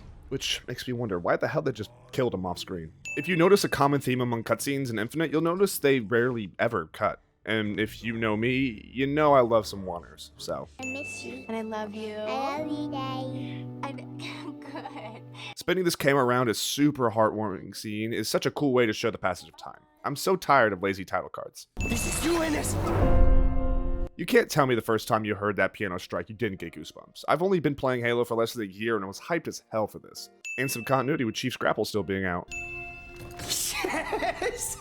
Yes! I really like Esparza. We haven't really seen a character like this in a Halo game. Just a happy little goofball. Follow the light. If there's anything that's been enduring of the Halo franchise, it's this goddamn follow the light business. I don't know if it's just a meme at this point or what. You know I love me some center framing. I need a weapon. Wait, what? What are you gonna do? Improvise. Close the door. I think it's the super monotone delivery that makes me find that so funny. So I see. Notice how sensitive Chief is with this deceased UNSC soldier versus the Covenant. We could be the only 2 humans left alive out here. Then there's still hope. Gotta love that unwavering optimism of Chief. The real best reason that the grapple exists. Though these aren't cutting-edge graphics like God of War or The Last of Us, Infinite looks fantastic while still keeping a good spirits with the Halo feel. Requires a hack. Okay. And you can do that? No. Yes. Cortana's always been the brains, and Chief's always been the one to use force to fix situations, so naturally we get this. And also the comedic timing of that punch and no. The Spartan. No. Something better. The entire Halo fan base when we realized there was going to be no lock in Infinite. Destroy this craft if you must. It matters not. I do enjoy Eshram in Infinite. We haven't had a brute be an antagonist since Tartarus in 2, who arguably helped make that story as great as it was. With 343 adding the grapple, they were able to completely change the way the design levels, really able to open up the play environments for crazy things like this to happen. To anyone! Again! I was so confused when this happened, and I would make a joke about being bad at seeing the camo shimmer and always getting clapped by in a multiplayer, but they took it away completely, which is annoying, but still makes for a cool scene. Not the prophets! So if this is a tease for new prophets coming in, I'm all for it. I will always get a kick out of regular-ass humans trying to move these behemoths. We do our duty. Protect humanity, whatever the cost. A little Halo 4 callback for you. The rogue AI known as Cortana is gone. She's been deleted. Well, shit. 343 basically just said, let's completely scrap Halo 4 and 5 to start over, and to their credit, that was probably the right call. On successful deployment, my deletion routine was supposed to complete. Still here. Now I really love the weapon, and for the purposes of this video, I'll be referring to her as Cortina, as we decided to call her that during the Halo Infinite stream. Cortina is freaking awesome. I love that she's a newer AI, so that comes with this cute, quirky innocence and tomfoolery that Cortana had a bit of, but there's definitely an age gap between them. Making that impossible. And if you didn't believe me about Cortina being younger, that direction of her bouncing on her tiptoes for a second is 100% trying to play that angle up. Of course they had us insert the chip. They know our relationship with Cortana is just as deep as Chief's is with her. And Cortana was writing for her. They'll pay you with another Cortana model. If you knew how you were going to die. What? It's just pieces of data cycling until they run out of power. Today, I was called an emotionless automaton. Jen Taylor is amazing at what she does. She has to play 3 of the same character with the same voice and have such a nuanced performance to really show the differences between them. Halsey's more old and cynical, Cortana wise and to business, Cortina somewhat naive and having a lot more fun. And she does all of this with her voice. You smelled fine, by the way. Flirty? 343 wised up and realized having Chief take the chip out of his head a million times during the game was just too slow. Now he can pop her up in his hand like she's a Star Wars hologram. And speaking of 343 wising up and maturing, Cortina is clothed, just like Cortana was in 5, but still thicker than a bowl of oatmeal. But you know what I mean. Purple Cortana. I love the little human things they add to Cortana's. Her little breath before doing this with the cluster isn't needed at all, but it really helps us connect with her more. Chief mourning and having the utmost respect for all members of the UNSC will never get old. Always nice to be reminded that the Oni man from 4 was wrong in his assessment of Chief being broken at his core.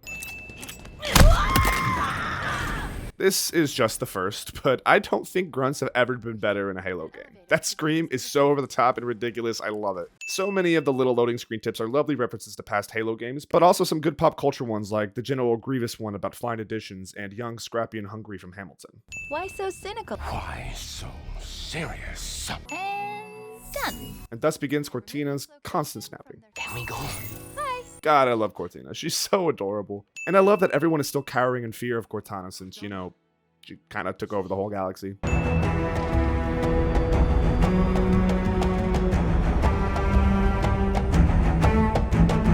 Oh baby, you know I can't let that thing go by without a win. And what better way to usher in the open world than with that track? Halsey only tells people what they need to know. Which explains why Chief won't tell Cortina what Cortana did.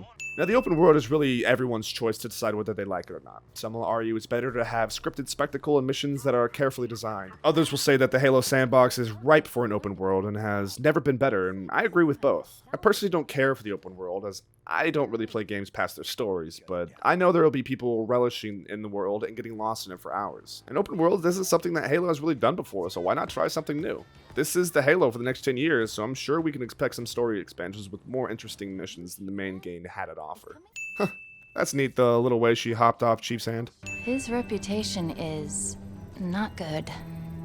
Neither is mine. Well, okay, 343 didn't throw out everything that was in Halo 5. Nice little callback to him being at odds in a Halo 5. Man, I miss having actual Covenant characters. I know Arbiter was in 5, but like, it's 5, so I'm gonna take what I can get here. I see him. Man, even in the story, they're constantly keeping the slow wind-up of the grab hammer consistent. Modified?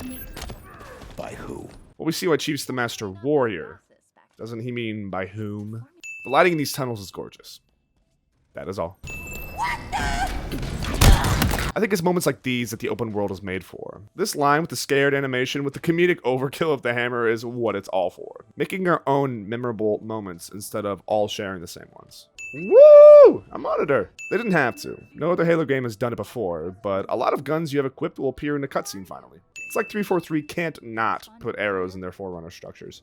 The seal must not be broken. Despondent Pyre understands a good night of drinking. What could be worse than the Flood? Nothing good. Man, I was getting tired of the Flood after 3, but now, I really miss him. You never knew what you had till it's gone. I could feel what she felt when you arrived. It was joy, fear, and pain. Man, that kind of makes me sad. Even though she was doing all this, she still loved him. We've got a score to settle. Or a fight to finish? I'm not gonna front. Infinite has some inspired camera work here and there. It's like the cameraman is having to move through these pillars while being moved by some of the others. The camera is a beautiful language all of its own, and we've all somewhat come to understand it. I really enjoy that a lot of the designs have been pared back to some of the more original styles, just like with Chief. Instead of trying to make everything more realistic and gritty, let us have our goofy little Koopa-looking hunters. These guys look ridiculous and I love it. Which leads me to talk about the #1 goal 343 had with Infinite, and that was to pare everything back and rediscover what makes Halo, Halo. And to me, they have done a great job of modernizing the title while making it feel like what we want. There's no crazy complicated plot with scenes of exposition that make no sense, just a simple story with a small cast. And of course, the best Halo gameplay I've ever seen. And I don't think I'm alone in that assessment. With how perfect this hunter flew up, I thought it was totally meant to happen. Surprised me when hopping on the Halo subreddit, seeing everyone laugh at the weird things that got caught in their gravity lift. Wow, this place is exactly what you'd expect. For the cynical among us, we could say, yeah, of course, all these Forerunner structures are just copy and pasted. But for people like us, we could say that Cortina is still so full of life and amazed easily by newish things. Welcome, welcome. Oh, hello. Why do monitors always have more personality than Chief does? What are you? 1, that was kind of sexy. And 2, correct me if I'm mistaken, but Cortina would have been fine to take that shot. No corporeal form after all. So Chief protecting her is even more sweet as it's just instinct for him at this point. Halo never really does boss fights very well as its gameplay lends to its large-scale battle sandbox better. But Infinite makes a concerted effort to have some interesting ones, and I can say that I actually really enjoyed them, especially the monitor ones. It's not groundbreaking in the slightest, but having to aim at these little light bits is a nice change of pace. Give me 1 second to get it. Now. It's done. Why don't you trust me? What was that? That's kind of heartbreaking, but like any good story, we don't have time to unpack that right now. We have a fight to break up this thread for later. Chief is the definition of Falling with style. Is everyone trying to kill you? It kinda seems like it. Oh, wait. You're being sarcastic. He's fun. I like him. I love her! Spartan is dead, and he died like a sniveling coward. His last wish was that you would all just give up. What's the best edition of Halo Infinite? Why is it the Grunt Propaganda Towers? Ooh, that camera shake when Chief touches down. We all fail. We all make mistakes. It's what makes us human. Now that right there had me crying when I first heard it. Coming from someone else, I probably wouldn't have cared, but it's coming from Chief, the man who failed Cortana, the man who had a small arc about if he's still really human in there. It's really beautiful and up there among the best scenes in this game. If one of 343's goals was to humanize Chief, I'd say they did a great job in Infinite. Making him talk more won't humanize him, but what he says is important. This is all I've got. And like I mentioned earlier, this is a great tiny cast. This is all we got. Keeping the story so intimate while having this open world makes for some wonderful juxtaposition. And by keeping the cast small, we really get to focus on them, and these moments are elevated more and more because of it. And I'll take these human moments 10 times over some Transformers Sith Lord using Force Choke, talking about it being his responsibility to save the world from itself. It's remarkably vulnerable, but highly intelligent. Is it a weakness? Something to exploit? Hearing this monkey boy talk like this really shows the separation between himself and the Harbinger. His mind is dull and simple, but she's playing the longer game. Are you okay?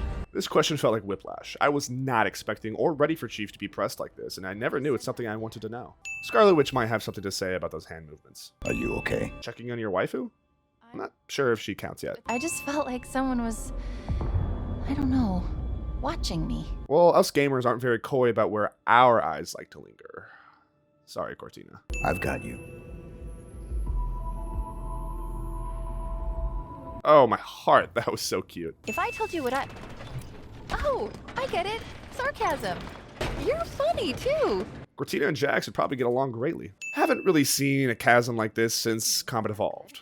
Like, it really reminds me of that first bridge we had to turn on in CE. But I kind of lied because it's a lot like the bridge Arbiter rides in 2. Like I mentioned, bringing everything back to basics. Did I ever tell you that?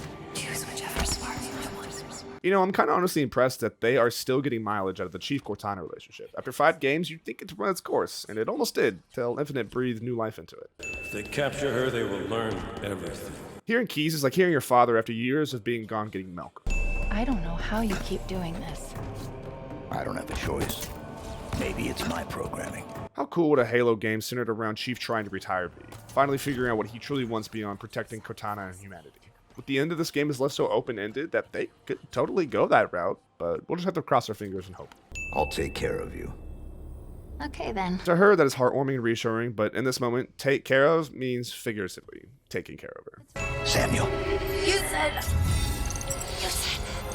So Samuel 034 was among the first of the Spartan 2s along with John. I believe the significance behind him being the deletion password is that he was the first Spartan to ever be killed. But through his death made John relentless in protecting fellow Spartans and made him believe humanity could win against the Covenant. Sam also saved his life in exchange for his, so John owes him a lot and honors him with his name being the password that will safeguard humanity if things go wrong with Cortina. Red flag. 034. Chief's not fucking around this time. He doesn't even hesitate for a second to start the deletion process. If anything has hollowed him out more than he already was, it was definitely losing Cortana the first time around. Take care of it? Cortina's coming back like, Psych! You thought! There's your grav lift.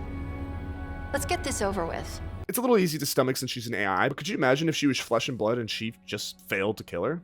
That'd be a much more awkward situation than the one we already have. The Reformation is being focused on a specific area called the Silent Auditorium. Why does everything in a Halo have to be silent? I love that little pause. He wants and is about to say something, but remembers his purpose and bites his tongue. Yes, it worked. No, there's not a problem. 3, 2, 1. Has Chief become that predictable? I trusted you. Why can't you do the same? You don't understand. Try me. Cortana. Oh my god, that whip around is such good direction, and then letting Cortana slip. Ah, the moment gives me goosebumps. He's gone. Dead. You really gotta know what you're doing when you've got a mass protagonist. So many games rely on amazing facial actors to get their emotional beats to hit, but Halo has never needed that. A nice little flip of the camera to tell us that everything just got turned upside down. You know this story is a very simple one that boils down to stopping the Banish and seeing if Chief can learn to trust another Cortana unit and forgive himself for not being able to save her. Scenes like this are a great way to show these two together because even though these are just deaths and echoes, I like to see it as Joseph Staten giving us insight into what plagues Chief's mind. Our time together is ending. I await our final fight. You know, honestly, Eshram feels like a D&D villain, and I'm 100% okay with that. You know Cortana looked whack in 5, and thank God they fixed her here. She still looks different enough, but not scary like in 5. Come up with a plan. To stop her? To survive. One little line shows the grandeur of the threat Cortana posed. There was no fighting her traditionally. Look upon Doisek one last time. Continue with the operation. You may fire when ready. What? Whatever happens, save him. Since she's an exact copy, by deleting herself and saving Chief, it's in a way a redemption for Cortana from 5. How can you trust me? I don't. But I want to. If there was to be anything like a hog run, it'd be this mission here, but it kind of morphs into one of the biggest battle gauntlets in a Halo game. 343 spared no expense to have Esparza in the most guarded fortress. And the goal was to never have Chief die before getting assigned, so this last line of defense has already been cleared out, naturally. Would anyone else want an updated version of this as a map for multiplayer, or just me? I miss you. And I love you. I love you, Daddy. You know, I'm very cynical towards kids, and I don't really want them. But then I see something like this, and I'm like, God damn it, why is the human condition wired to want that? So freaking cute. Will be legendary. The red-powered energy sword and grav hammer are so dope and desperately need to be skins in multiplayer. You showed him respect. He was a monster. Yes. But at the end, he was just a soldier. Hoping he'd done the right thing. Chief laying it on a little thick, don't you think? Halo Infinite's story is cool and all, but can I just use this video as a way to breathe life into the story we all want? Where's our Arbiter Chief buddy cop game? That's all I want. I like the idea that this monitor was just waiting for days on the other side of the door just to jump scare specifically Chief. Or better yet, me. He can't do it on his own. He needs me. He needs her. Oh, so all along Cortina was actually Cortana's idea because Chief would have never trusted her otherwise. If you knew how you were going to die, how would you live your life differently?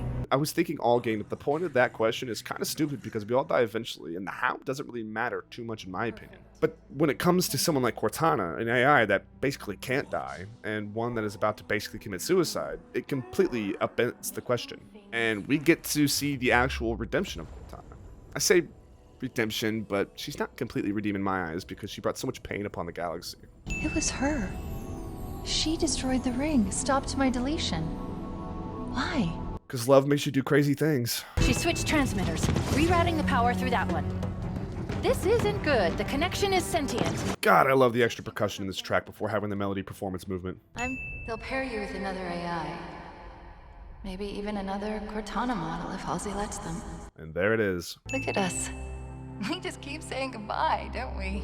Oh my god, that's actually really funny. In every game, these two have been split up by the end except for the first. Notice that you can see John through Cortana, but you can't see Cortina. I've always enjoyed holograms behaving like this with each other. Since they're the same tech, you wouldn't see her through Cortana. Was that you? Would it help if I said yes? Probably. It's so stupid, but I love when they acknowledge that this man weighs 1,000 pounds. Chief almost hugs him back. He's getting there. We finished the fight.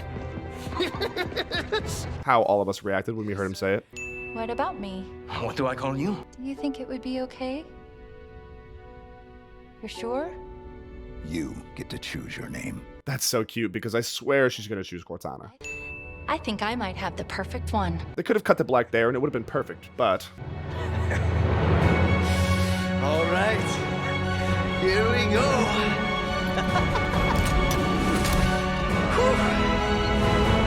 Get ready. But they bring us around with some hype music telling us to get ready. The first one caps off the game well, but the second one suggests that there's quite a few more stories to experience before it's over. So I guess we can imagine the next story campaign is going to have Atriox leading an army of Endless? So after the reception of Halo 4 and 5, I'm not surprised we got a stripped backstory that focuses on Chief and Cortana only. 343 desperately needed to win, and all things considered, I think they finally did it. Third time really is the charm, I guess. Though the open world is pretty bland and copy-paste, and the story simple and nothing groundbreaking, Infinite does the wonderful job of letting fans rejoice and get to say, Halo is back. Something fans haven't got to feel since Reach. I hope you all still enjoyed this video. I know it wasn't as analytical as some of my other videos, as everything this game has to offer is quite surface level, and I'm sure you don't need me to talk about it for us to garner greater understanding from it. Halo Infinite is a wonderful return to form with a multiplayer to match it. And I think we can safely say now that the studio built for the sole purpose of making Halo games has finally figured it out. Remember everyone, drive the speed limit, drink some water, and love one another. Pizza.